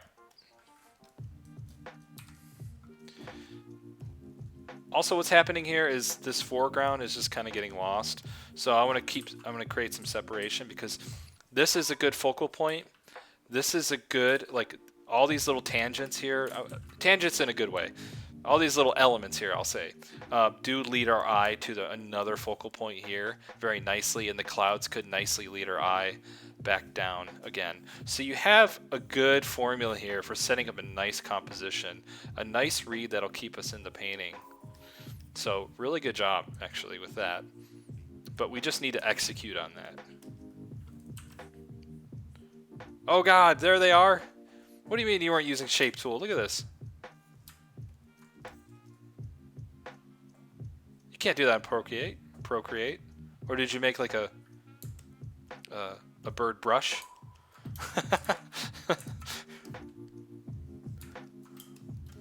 You snuck those in there. First, I just thought it was these birds, but then I look, I'm like, oh my God. Look at all those. All right. So let's keep this principle of this 1, 2, 3 dominant, subdominant accent idea. Let's keep that in mind. First thing I always do is I always think about the sky. And the sky is just chaotic. There's a lot going on. So I like the idea of the diagonal cloud. We're not going to get rid of that. Oh boy, what happened? Oh, I didn't finish cutting this out. What the heck? Okay, let's do that.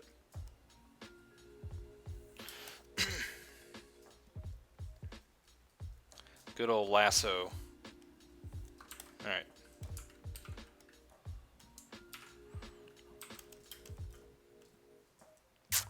All right. Let's calm the sky down. Let's calm some of the colors down too. Just a wee bit.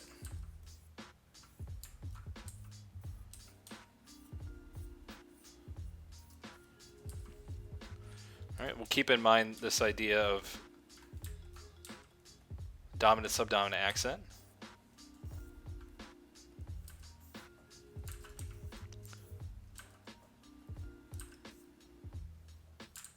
Major, minor accent. I don't know. There's a lot of terms to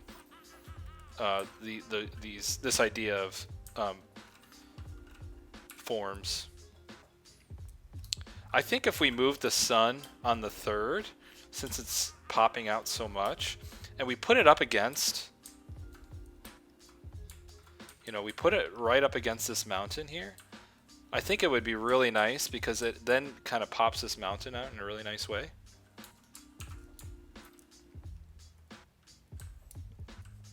We're taking our brightest shape and we're going to put it against an overall darker shape.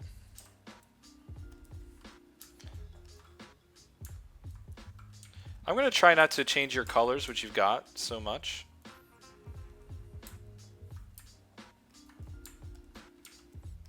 I might tone them down a little bit here and there, though.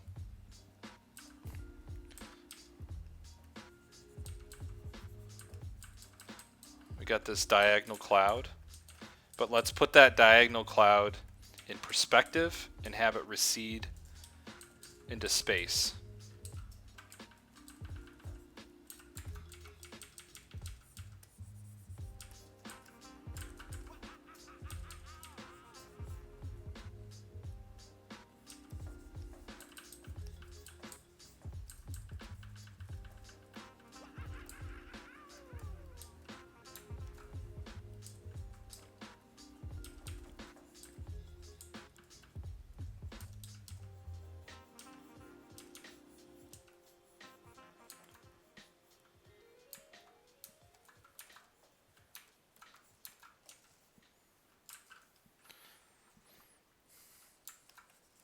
All right.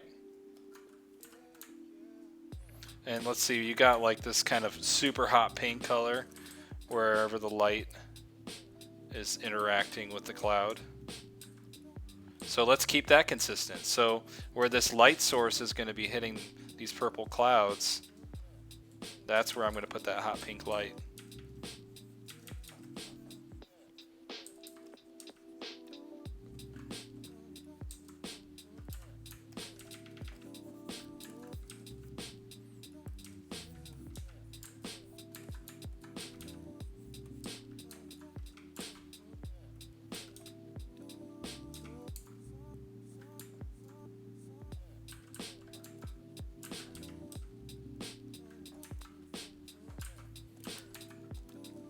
All right.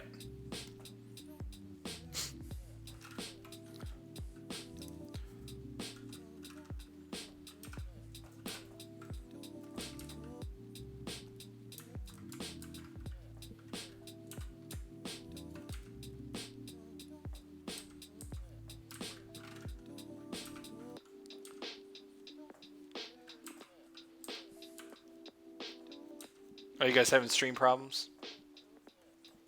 Just going to add a little heat on this cloud. It's like the light is sort of bleeding through.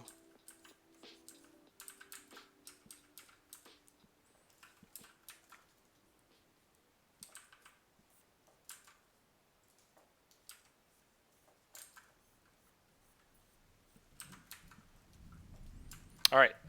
Now, since the light source from the sun is directly behind this mountain here, the mountain overall is going to be a little darker.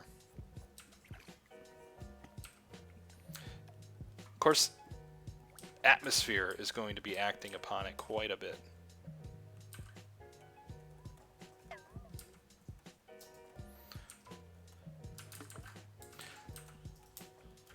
I'm going to do some smoke and atmosphere for real. How do you put clouds into perspective? I guess the easiest way is just, it's not like putting it up, you know, creating a vanishing point and having them recede back. It's more like you're having the clouds recede back. Just look at photos of like, look up like a photo of puffy clouds in a desert, or puffy clouds or in like a grassland. You can definitely see that as the clouds are closer to us, they're much larger, but as they recede back, they're smaller. And that's what I mean really about putting them into perspective. Whereas here, they're all roughly the same size. They're all evenly spaced. Therefore, they're not receding back. Therefore, not in perspective. What I have here isn't great in terms of that, but at least some of them are somewhat receding back into perspective. You know, I have a thicker cloud here, and then I have a thinner cloud, and then I have you know, and I can have an even thinner cloud over here. And then even smaller cloud as it recedes back.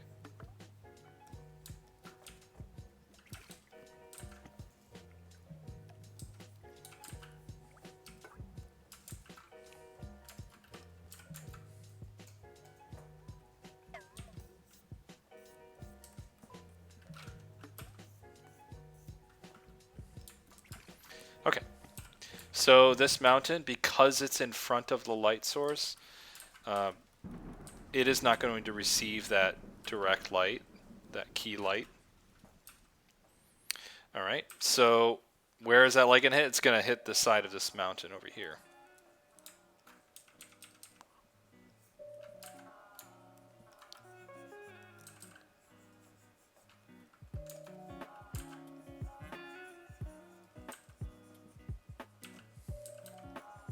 Just like what you've got. Now, even this smoke and atmosphere that you've actually painted in here, it's very graphic and it's very blunt and hard-edged. The problem of it is that it's also following what the clouds were doing earlier. Is that they're all diagonal and it's all like kind of a screen. So I would use more soft brushes to kind of show the atmosphere, at least at the start. You know, stylistically, you can go graphic, but like, I think for me personally, it's like if something is soft, I paint it soft. If something is hard, I paint it hard. And most of everything in your painting kind of follows that rule, except for the clouds. I'm going to add a little bit of bloom in here, just because it's the sexy thing to do.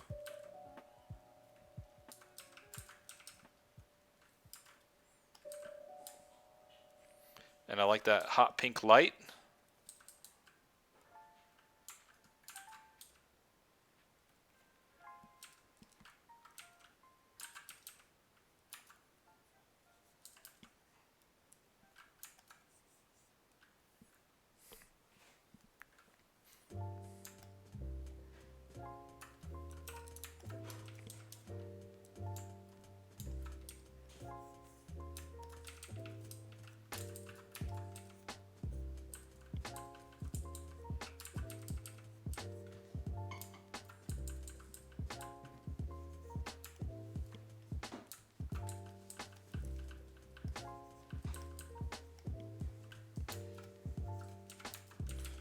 And here's where you should use some reference, just to look at some cliff edges and different rocks, and just look at the pattern of how the rocks are broken up and cracked, and try to find ways of simplifying that notion.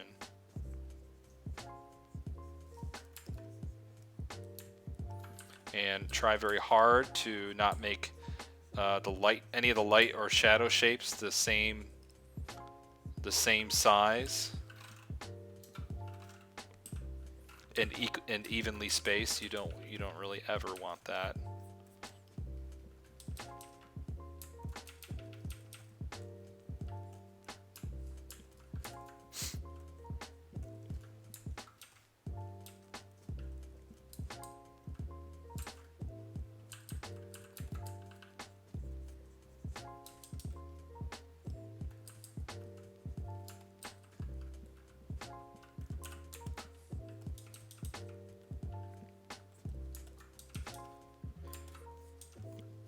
So an important rule in composition, or at least a thing to think about, is that everything in your composition should be a light shape over a dark shape over a light shape. So generally speaking, the sky here is light, so the shape on top of it would be dark. And then the shape on top of the dark shape would be a light shape, just like this is a light shape, right? And that's fine, although it's not going to get light in this instance because the light source changed. You have a light shape, and then over top of that you have a darker shape, and then over top of in order that is actually a dark shape, but there's actually light shape on top of the dark shape. So really it's dark shape, light shape, dark shape on top. So everything should be light shape and then a dark shape on top and then a light shape on top of that. Just something I keep in mind.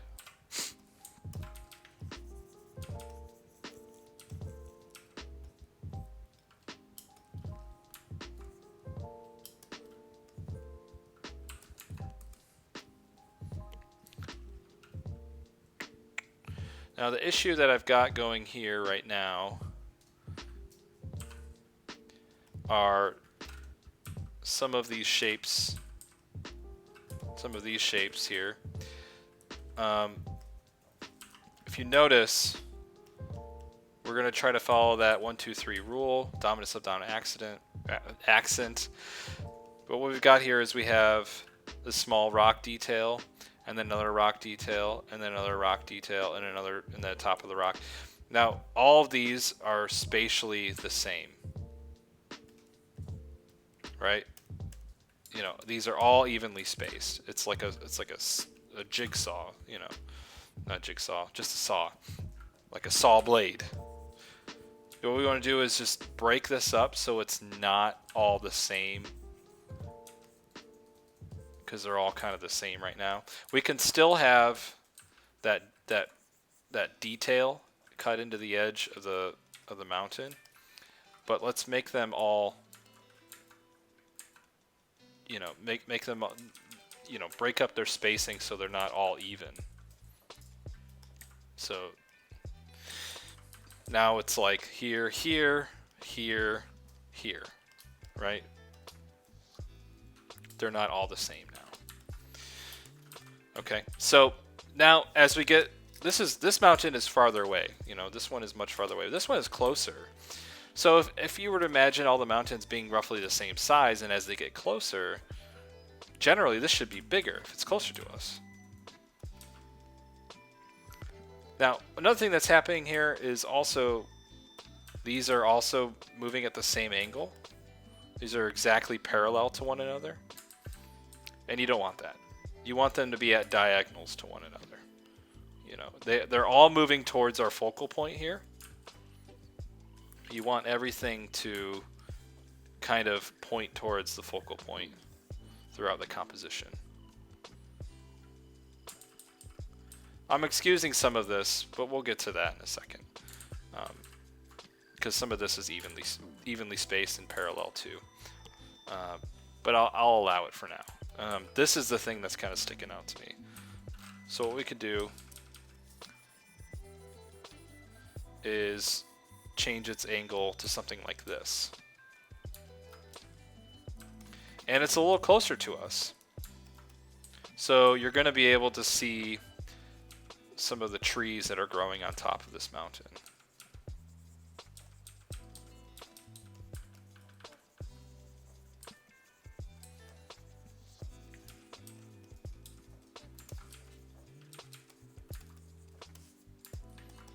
So just shape-wise, I'm just trimming that down.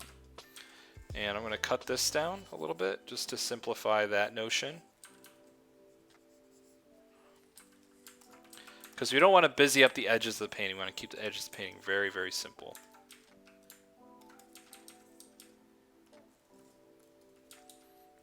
Going to have some smoke and atmosphere down here, as you do.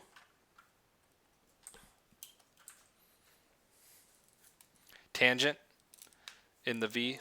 Yeah, right.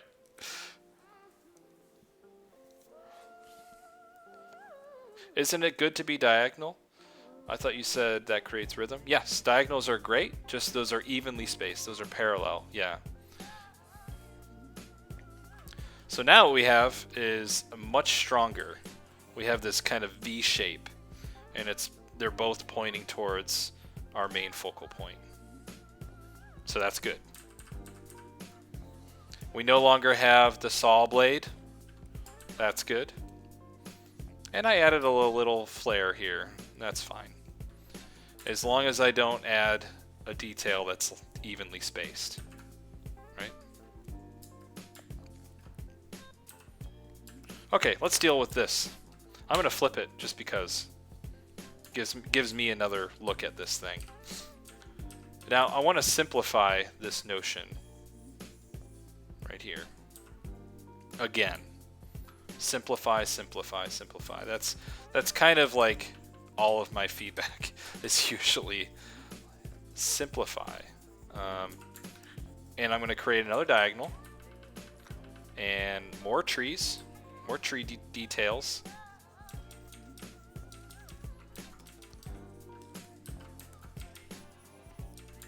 Let's simplify this notion here.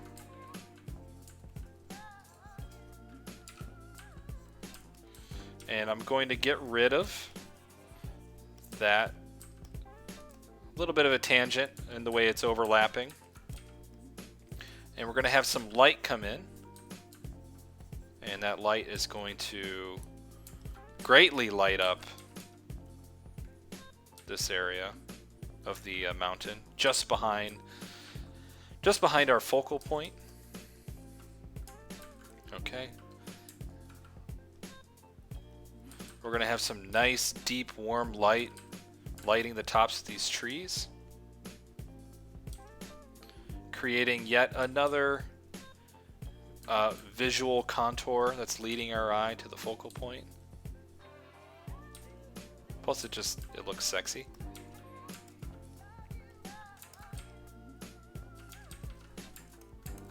Simplify this notion over here. You know, whenever you get into the edge of the painting and you start adding details over there, don't do that. Just simplify it. Like here, I'm just having it go all the way to the edge. We could even add a little bit of smoke and atmosphere.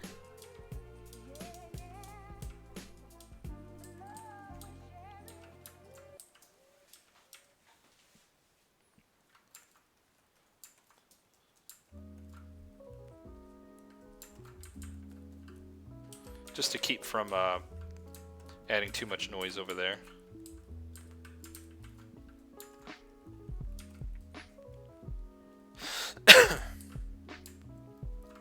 Yet again, more smoke and atmosphere.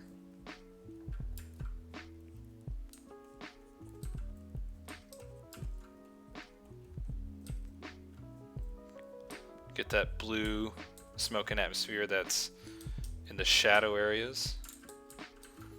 And look at that, now we're starting to pop out that focal point that everything is pointing to.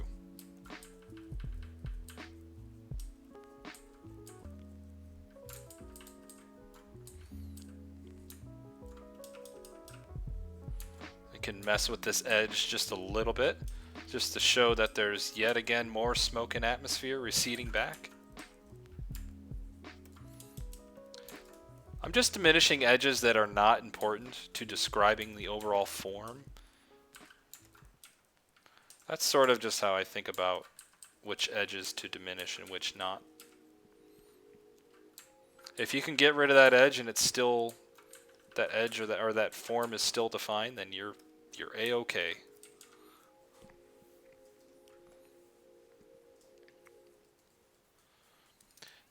I think when I'm naturally drawing without reference, I go back to graphic design without even realize it. Graphic design is great. You know, thinking graphically is really great. And that's exactly what I'm doing in this paint over, is thinking graphically. Maybe the way that I'm handling the paint is a little bit more painterly. But I'm trying to reinstitute some graphic design into this painting with making all those diagonals point in the direction that I want them to.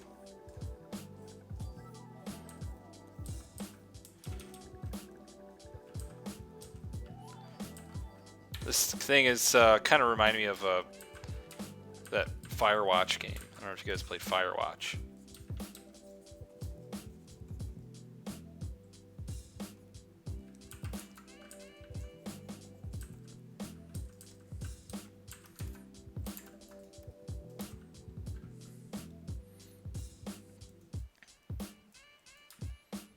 So you guys can see here. I guess what I could do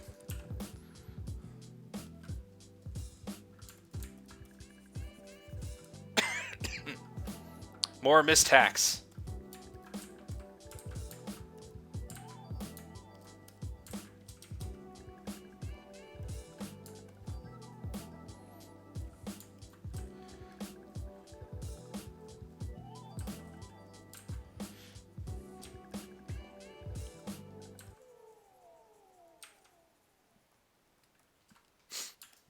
It's a cool image. I'm enjoying it.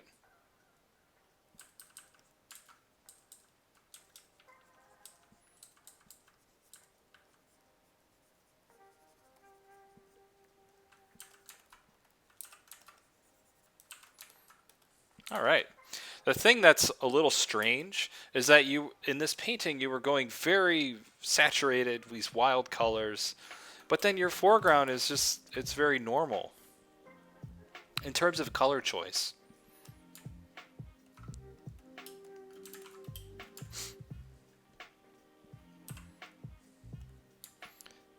I feel like it should reflect a little bit of that, the crazy light that you've got in the rest of the painting. So I'm going to think graphically, and I'm just going to simplify down this foreground notion quite a bit.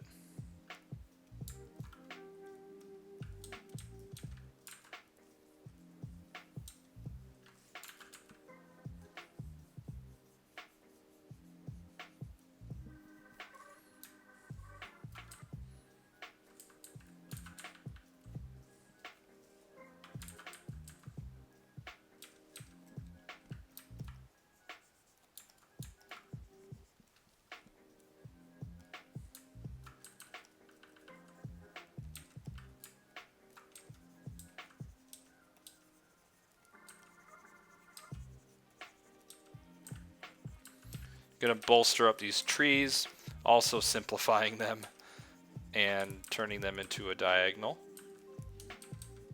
Graphically, graphic design.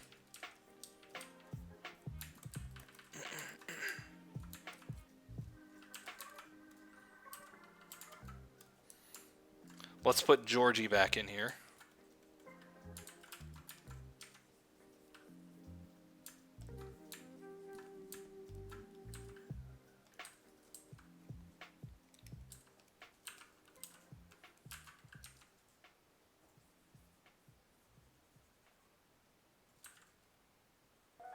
I appreciate the sentiment, but I'm afraid it's nothing more than a daydream.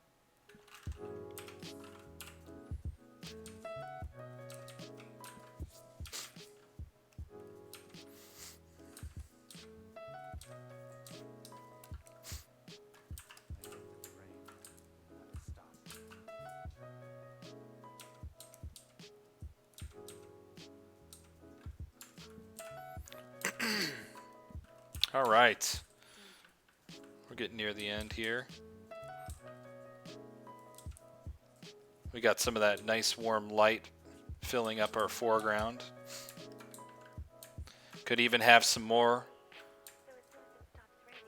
you guessed it, smoke and atmosphere.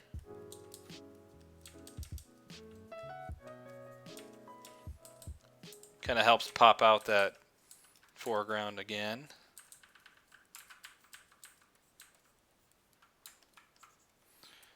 You know, if this is a inhabited cabin or whatever this is, could add a little light source in the window, a little something.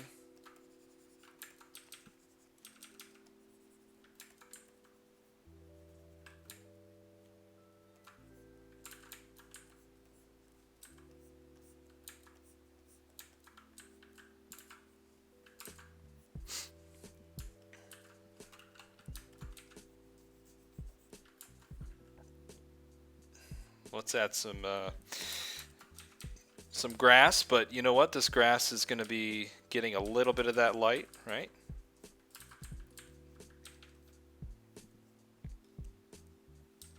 That sunset light is very infectious.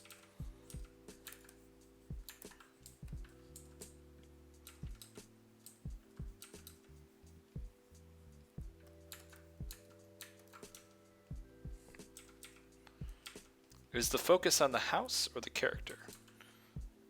Well, the character is part of that focal point too, because if I get rid of this bird, it's easier to see. The character is popping out it's a very light shape over a very dark shape. So the character itself is popping out. And hopefully you could see that everything in the composition, all of these contours, all of these diagonals are just sort of funneling us in here. And then this foreground acts like a shield. It blocks us from our eye, leaving the edge of the painting. So you've got all these diagonals leading our eye to the focal point, which is the main character and the cabin here.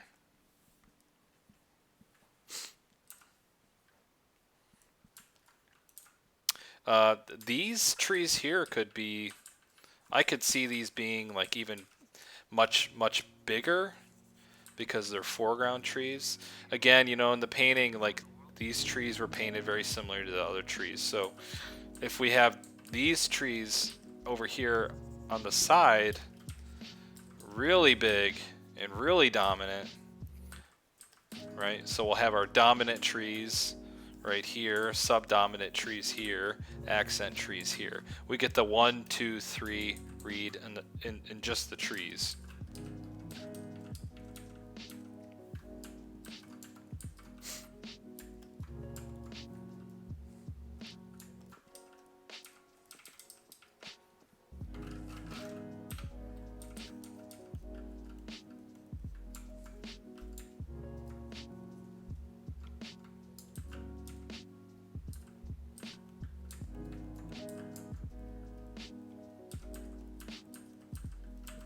Bob Rosso's Happy Trees.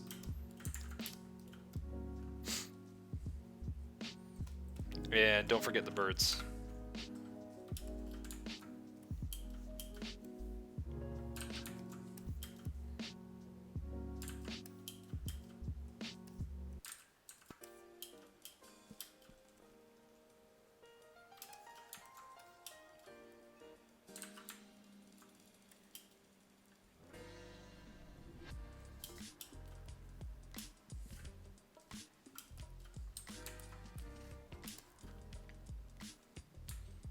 All right, that's where we started. That's where we ended up.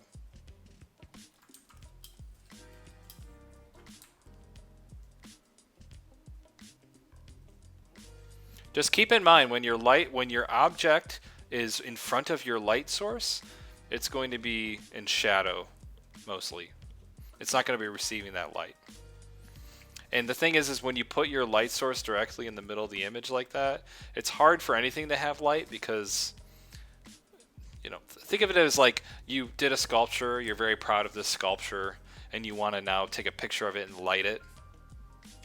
You wouldn't put your lamp that you're using to light the sculpture that you just worked on right behind the object, right? You put it kind of at a corner, or kind of diagonal to it, so that way the light is actually casting on the object, showing it off. Same thing with the painting. You don't want to put your main light source directly there. For the sake of this, I still kept it there. I would try very hard not to put the light source even in the frame. Imagine the sun is on the other side of the sky. Then what does it look like? I see it all the time, especially with night scenes. Is like, people put like they always gotta, if it's night scene, they always have to put the moon in there. It's like, well, the moon doesn't have to be in the scene to know that it's nighttime, right?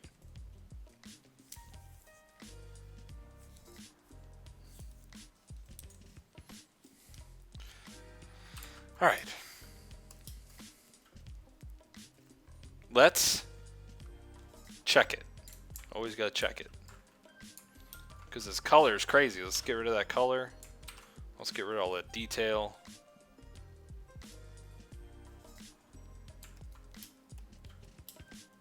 Yeah, and each element, even without the color and detail, each element still reads very clearly. May have gone a little crazy here. Judging by my checking myself. No one's above getting a check.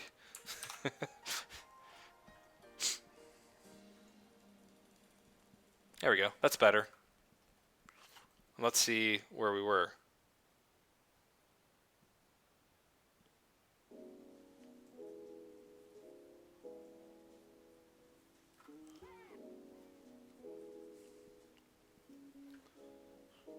The dominant subdominant accent topic really interests me.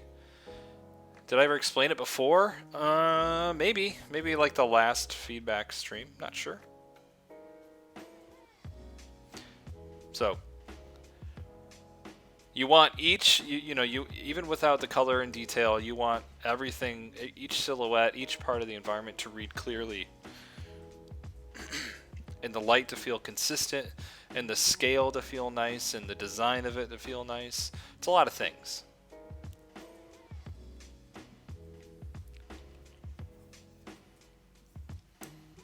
So good job, Hemlock.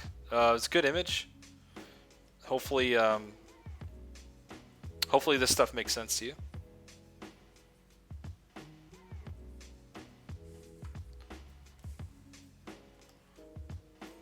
Just keep this idea in mind.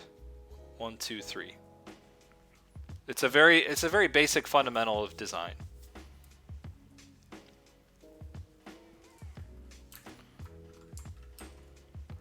Alrighty. What time is it? Where are we at? 11:24.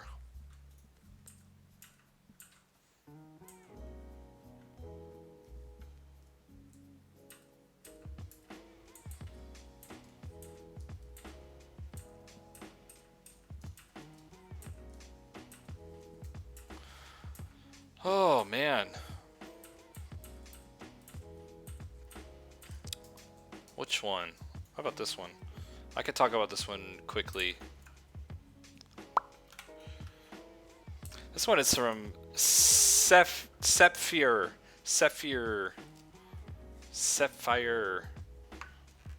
Ashley Mitsuki. Thank you.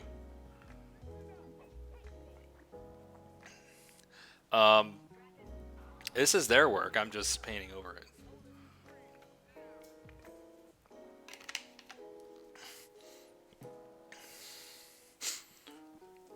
All right. Let's talk about this one.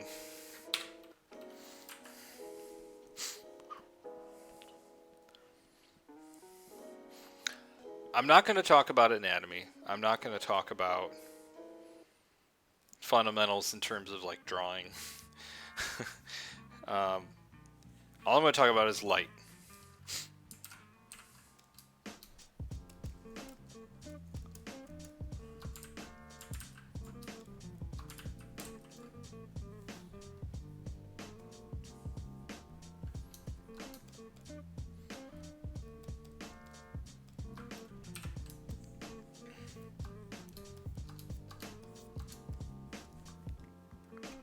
Looks better flipped. That happens sometimes.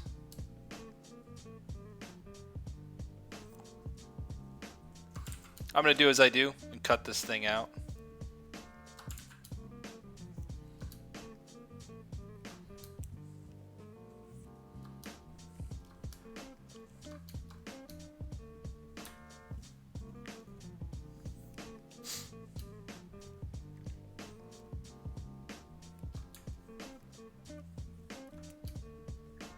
Was there an art challenge this week?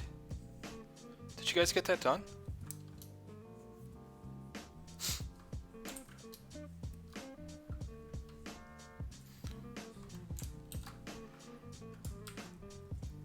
Alright. Just for the sake of this, I'm going to simplify this background to just nothing. Just basic. Only Zen did it? Oh, really? Everyone's busy right now. Dennis Sherman, first time catching one of your live streams. I usually watch on YouTube. Well, Dennis, thanks for coming in. You're here at the last YouTube live stream.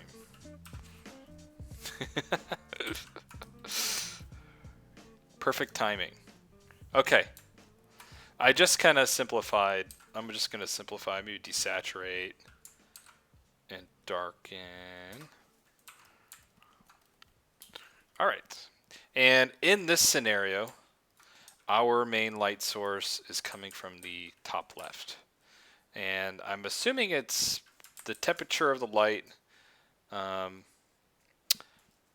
well, we have a green rim light over here. So here's what I'm going to suggest. If you're going to have two light source, if you're framing a character and you're going to have light source in there, try to have a white or a warm light versus a cool blue light, or a green could work too. So I'm going to make this a whiter, warmer light, and then the light source from the side over here, it's going to be a little dimmer, a little bit more saturated, kind of a blue-green rim light.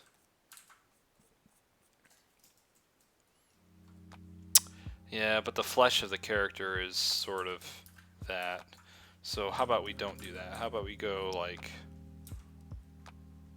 I don't want the color of the light to be the same exact thing as the flesh of the alien, because the flesh of the alien is a little bit more blue. All right, I'm going to desaturate because the saturation's a little nutty. Thing about saturation is you don't want to do too much too quick because it's hard to kind of peel back on that. I would keep things a little bit less saturated as you're doing the painting, and it's very easy to just add more saturation back. A basic fundamental that I'm going to talk about is the sphere and how we light the sphere. And Zen knows all about this because, we did sphere textures in the class.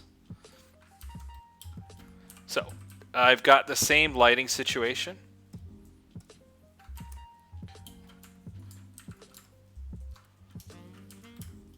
And we got our sphere. And we're going to light the sphere with our warm white light. All right. That light's coming in hot. It's coming in strong on the top left side. Then we're going to have our core shadow. This is the area with the least amount of light hitting the sphere. And then we've got our rim light. It's like that purple light coming from the side right here. We're painting a fleshy material, so it's not going to reflect back like a chrome marble, or like a really bright or really shiny like a ball bearing. But it's going to have some reflectivity. Skin does have some reflectivity, and there might be parts of this character that might be a little wet, right? So maybe some wetness. So if we have our specular highlight, that would be right about right there. Never really quite on the edge because this is a volume, it's a form. Things wrap and recede back. If we have like a little texture, say we've got these little speckled textures, as that texture recedes back along the form, it's going to appear thinner and smaller as it recedes back, and as it enters the center of the volume, it's going to feel larger, it's going to feel bigger, these little craters. And then as it falls back again towards the edge, it's going to wrap around the form, right? Just like the moon and craters. So, important thing to keep in mind.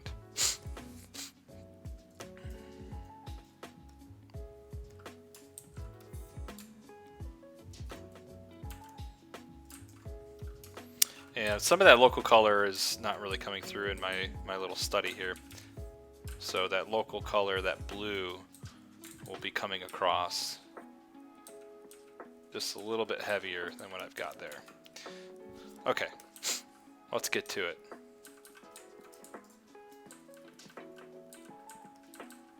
Yeah, so it'll probably be something more like this.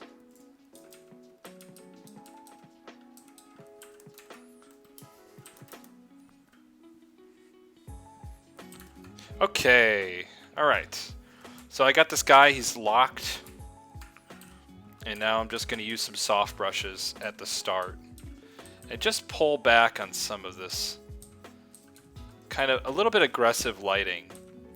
And I'm going to keep this idea of the sphere in mind the whole time. And see if we can kind of bring some three-dimensionality back into some of the forms. Very gently.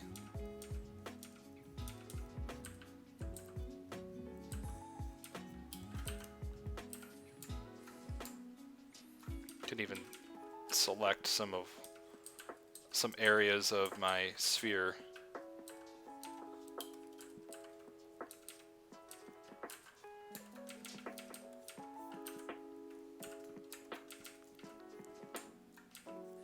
And that core shadow, the area with the least amount of light, is going to be about right here on the head.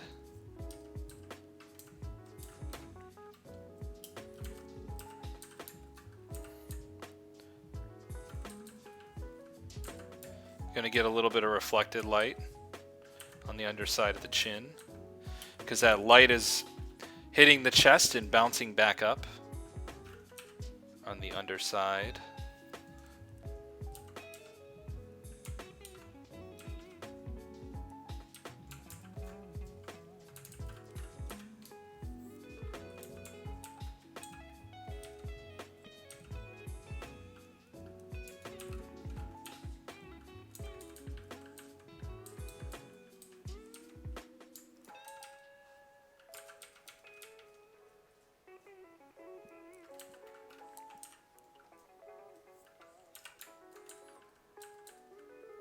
So I'm just going through each part of the creature and thinking about, is that in light or is that in shadow? Is that core shadow or is that reflected light? Thinking about the sphere, how three-dimensionally this thing would be lit based on its forms.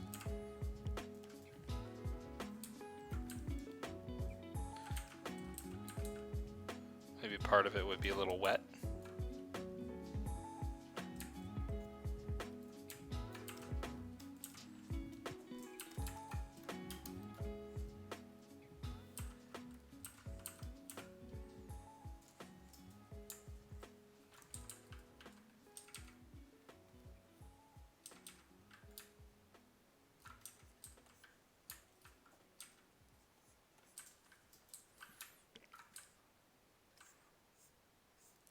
Let's get that reflected light started getting here.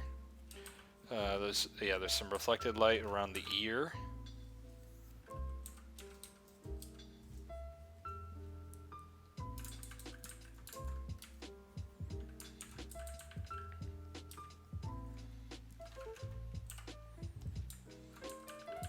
Is it the shape of water? Is that movie good?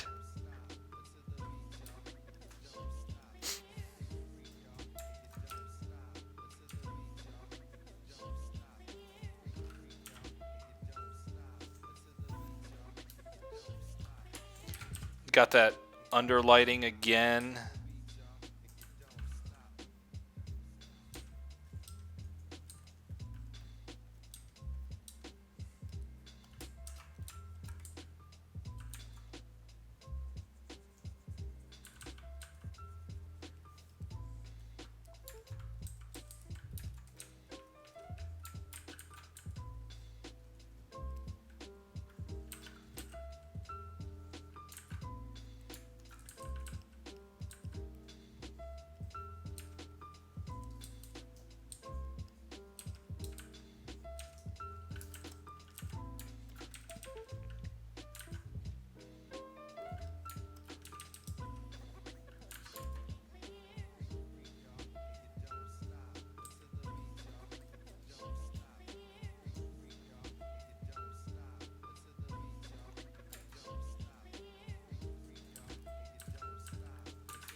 So adding some highlights to the top of the head.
So I'm trying to think about this ear and what parts of this ear might pop in front of or behind the jaw, because the jaw is prevalent.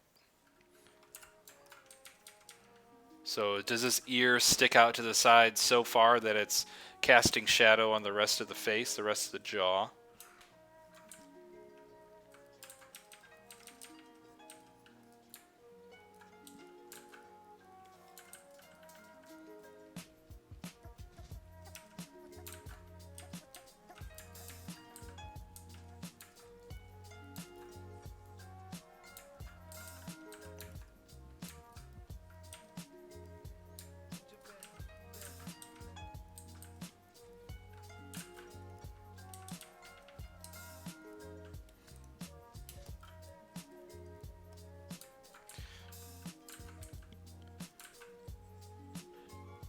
And this shadow, the head itself is gonna cast shadow on the chest, and that shadow is gonna be a little bit sharper because whenever shadow gets close to the source of the object that's casting the shadow is gonna be much sharper.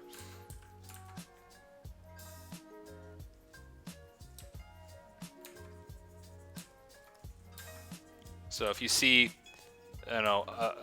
if you're outside and a plane passes above you and you're looking at the shadow of the plane, it's real fuzzy, or even the shadow of clouds, right? It's going to be really, really fuzzy. But if you're at a corner of a building and you're looking at the shadow, where the shadow meets the edge of the building, that shadow is going to be very, very sharp. This is the same situation.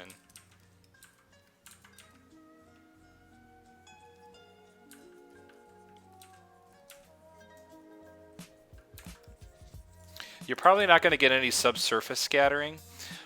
The only time you would get subsurface scattering is if you had, I wouldn't say the only time, but majority of the time is when the light source is directly behind, let's say, the ear, or there's a great amount of light behind the ear. Then you would get that warm subsurface scattering. Right, if you put another light back there. And you would really only get it where, like, on the edge of the ear here, because you would have the back of the head blocking the light. So whenever you see that subsurface scattering, this is because the other side of the ear is being lit very, very brightly. In this situation, that's really not the case. You have a kind of a softer rim light, so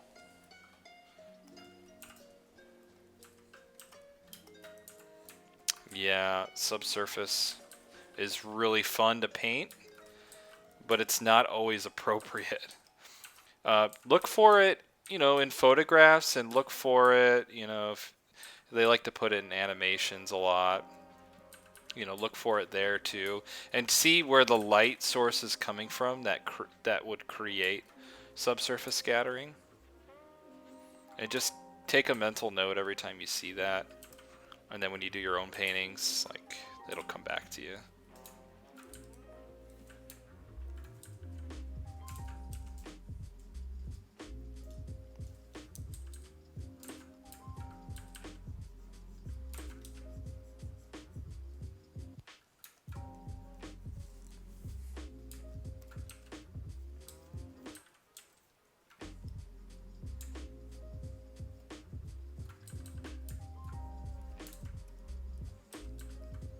So I'm going to say the underside of this ear is actually going to pop forward quite a bit, so it's going to receive just a little bit more lighting on the top.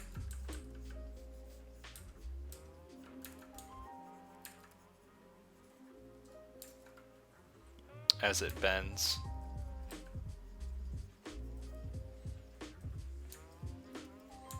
You know, you can use light to help sort of model and define the forms. Like I'm sort of breaking up this ear and having it like organically split a little bit.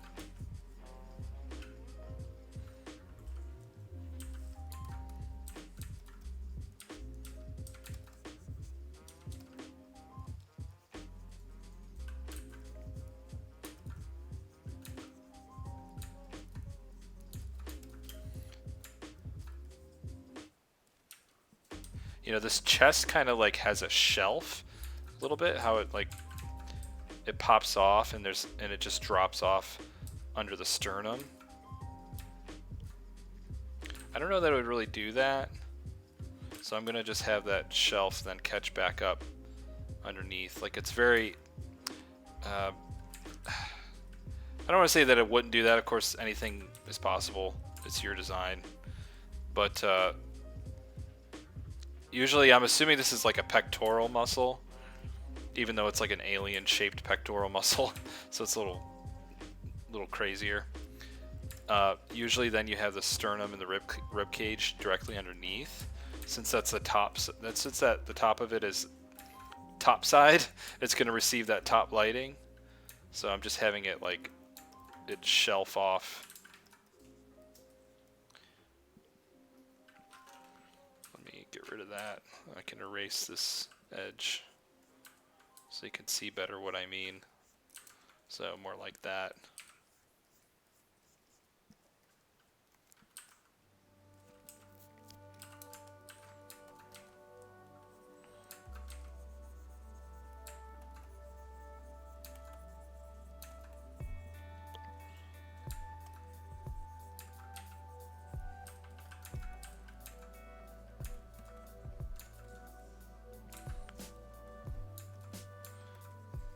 He doesn't have nips though.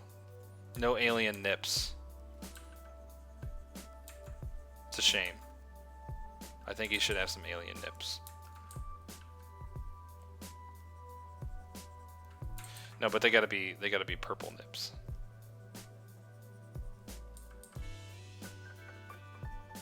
There we go.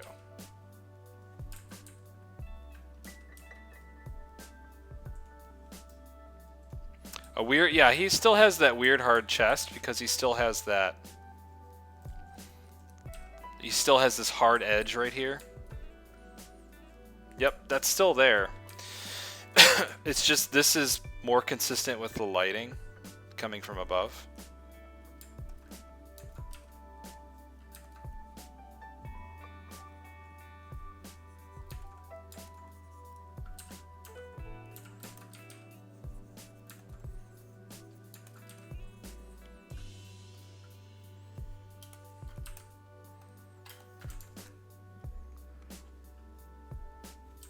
So hopefully you guys can see that now.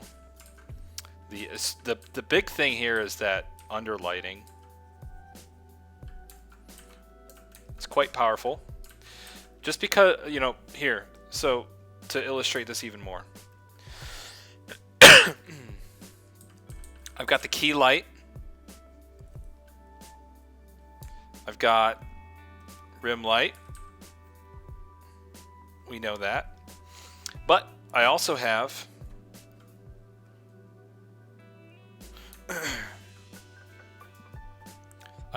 reflected light. This sort of bluish reflected light.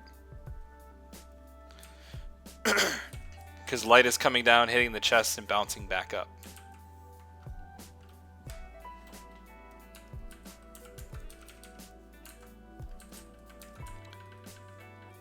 The key light is the strongest light. Then the rim light is the second strongest light. And then third strongest would be the reflected light. So whenever you're putting multiple light source in any image, try to think of it in terms of like what's the more dominant one, what's the less dominant one, and what's like the accent one. It's the same idea of like that dominant subdominant accent. Same idea, even in lighting. I just like personally I try to apply that to everything.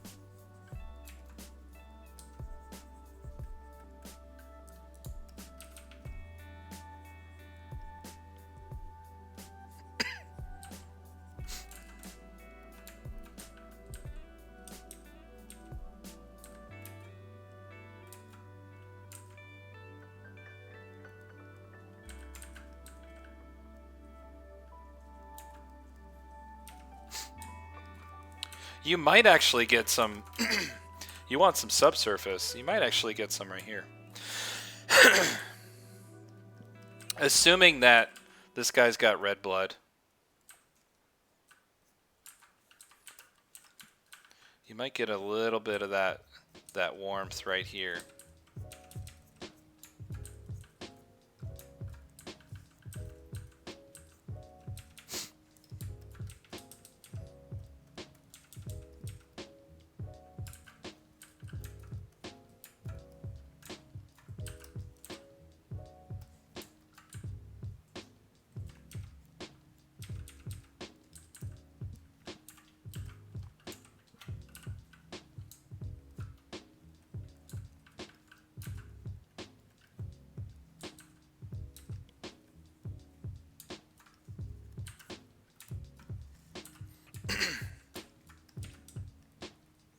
You can pop this eye out a little bit more.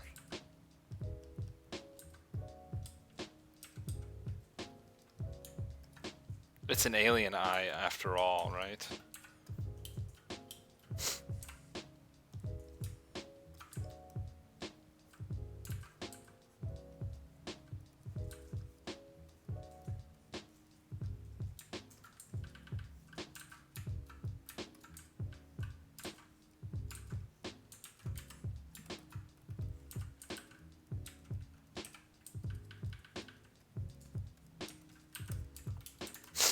Alrighty.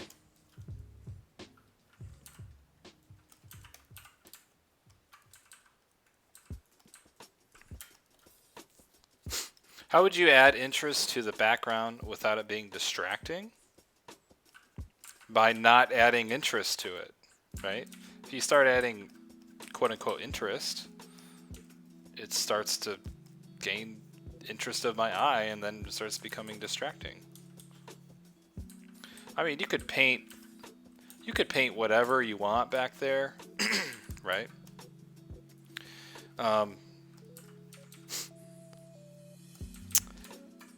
Let's see. You could start painting stuff back here, but what you need to keep in mind and what you need to do is make sure that your values back there aren't getting so bright or so dark that it becomes distracting. In fact, when it's like really just about the character, what I would recommend doing is actually kind of blurring everything back. Like you could paint something back there and just do like a Gaussian blur and just kind of really blur it back. But I wouldn't add, interest in there because interest would definitely take interest away. Right? You don't want it to be distracting or even really noticeable. But I think the main thing is like keep your values very, very squashed and overall dark, and that way it won't be distracting at all.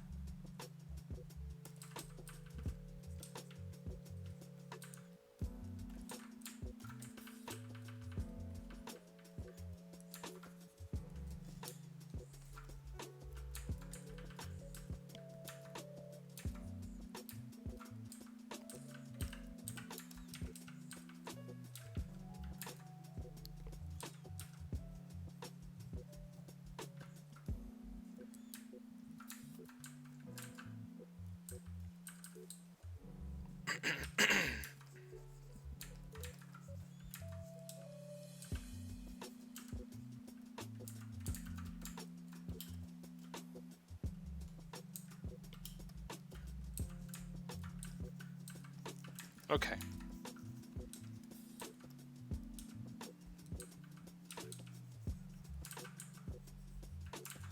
I need this neck to connect to the underside of the chin, because right now it's not.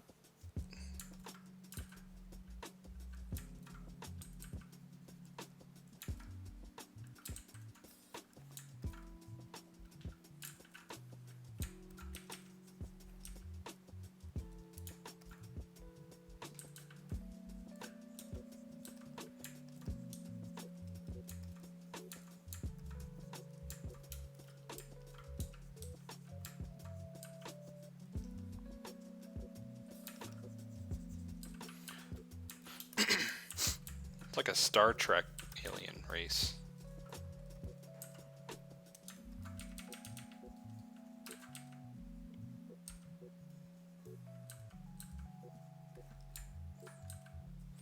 Can make them look all wet.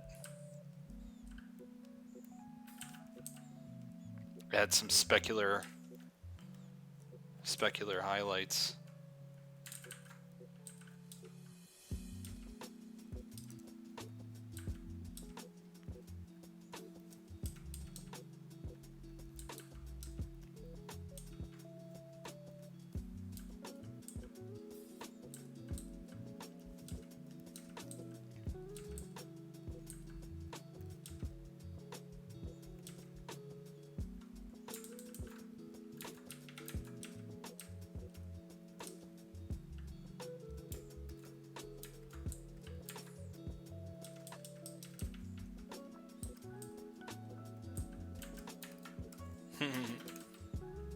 Okay.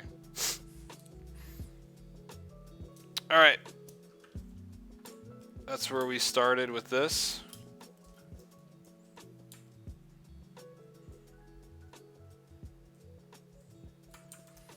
It looks much juicier. I mean, I might even like go a little bit more with this idea of rim light. I mean, subsurface.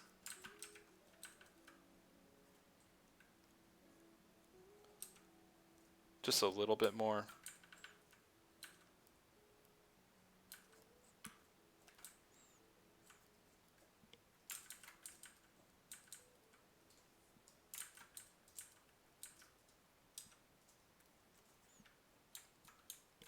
It's a very subtle thing.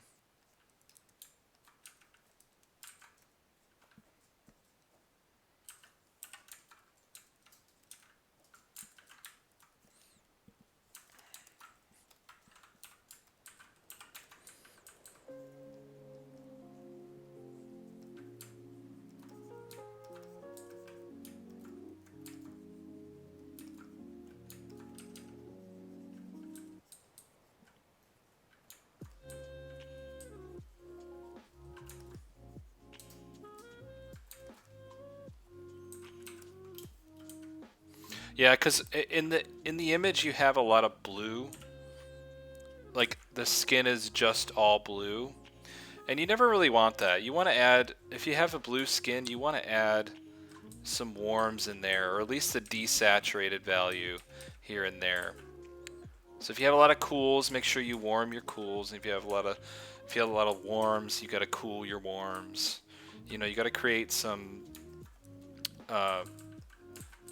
a kind of vibrance or something. Just something that gives it life. You don't want everything to be solidly the same color. So adding a little bit of that warmth here and there. Just like, you know, we have blood vessels in our face and we've got pores and things. You want to just add some of that blood, that warmth in there.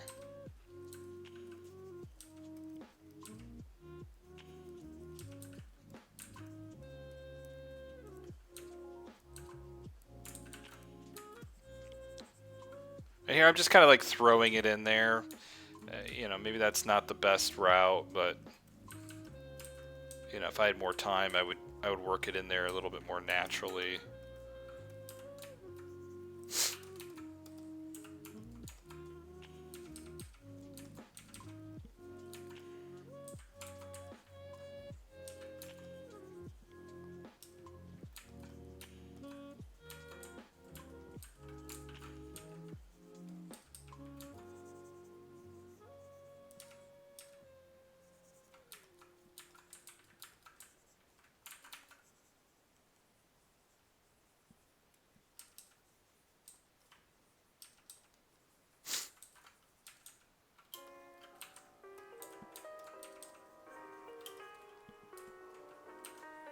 And then don't forget the purple nipples.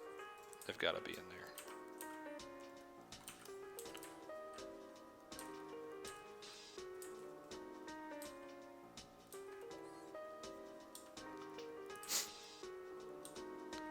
Some well-lit areolas. Very important. It's cold in the room, so, you know.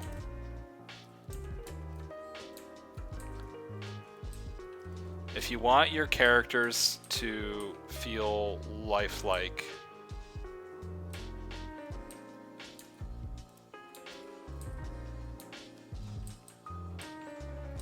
they gotta cut glass. Just a little bit, that's all I'm saying. Just a little bit.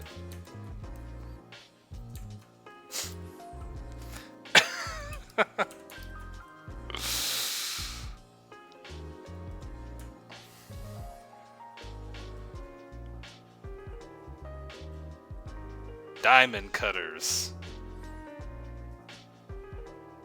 And this is all just based off this principle. You know.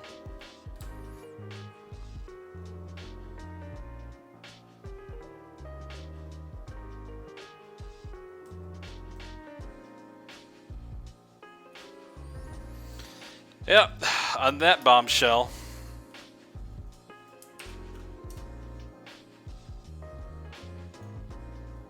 Art challenge. Oh. I see what you did there. And it was, the topic was like a Miyazaki environment. Come on, guys. Come on. So you did a little study. Very nice.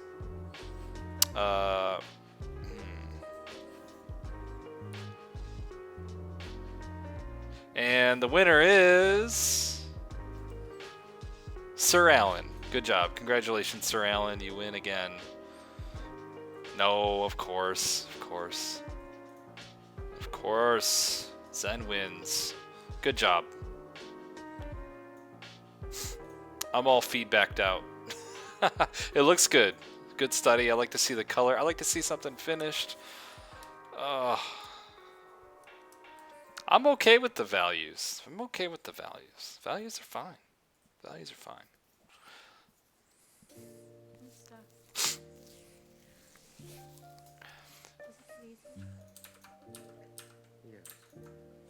Good job, everybody. Thank you all for joining in.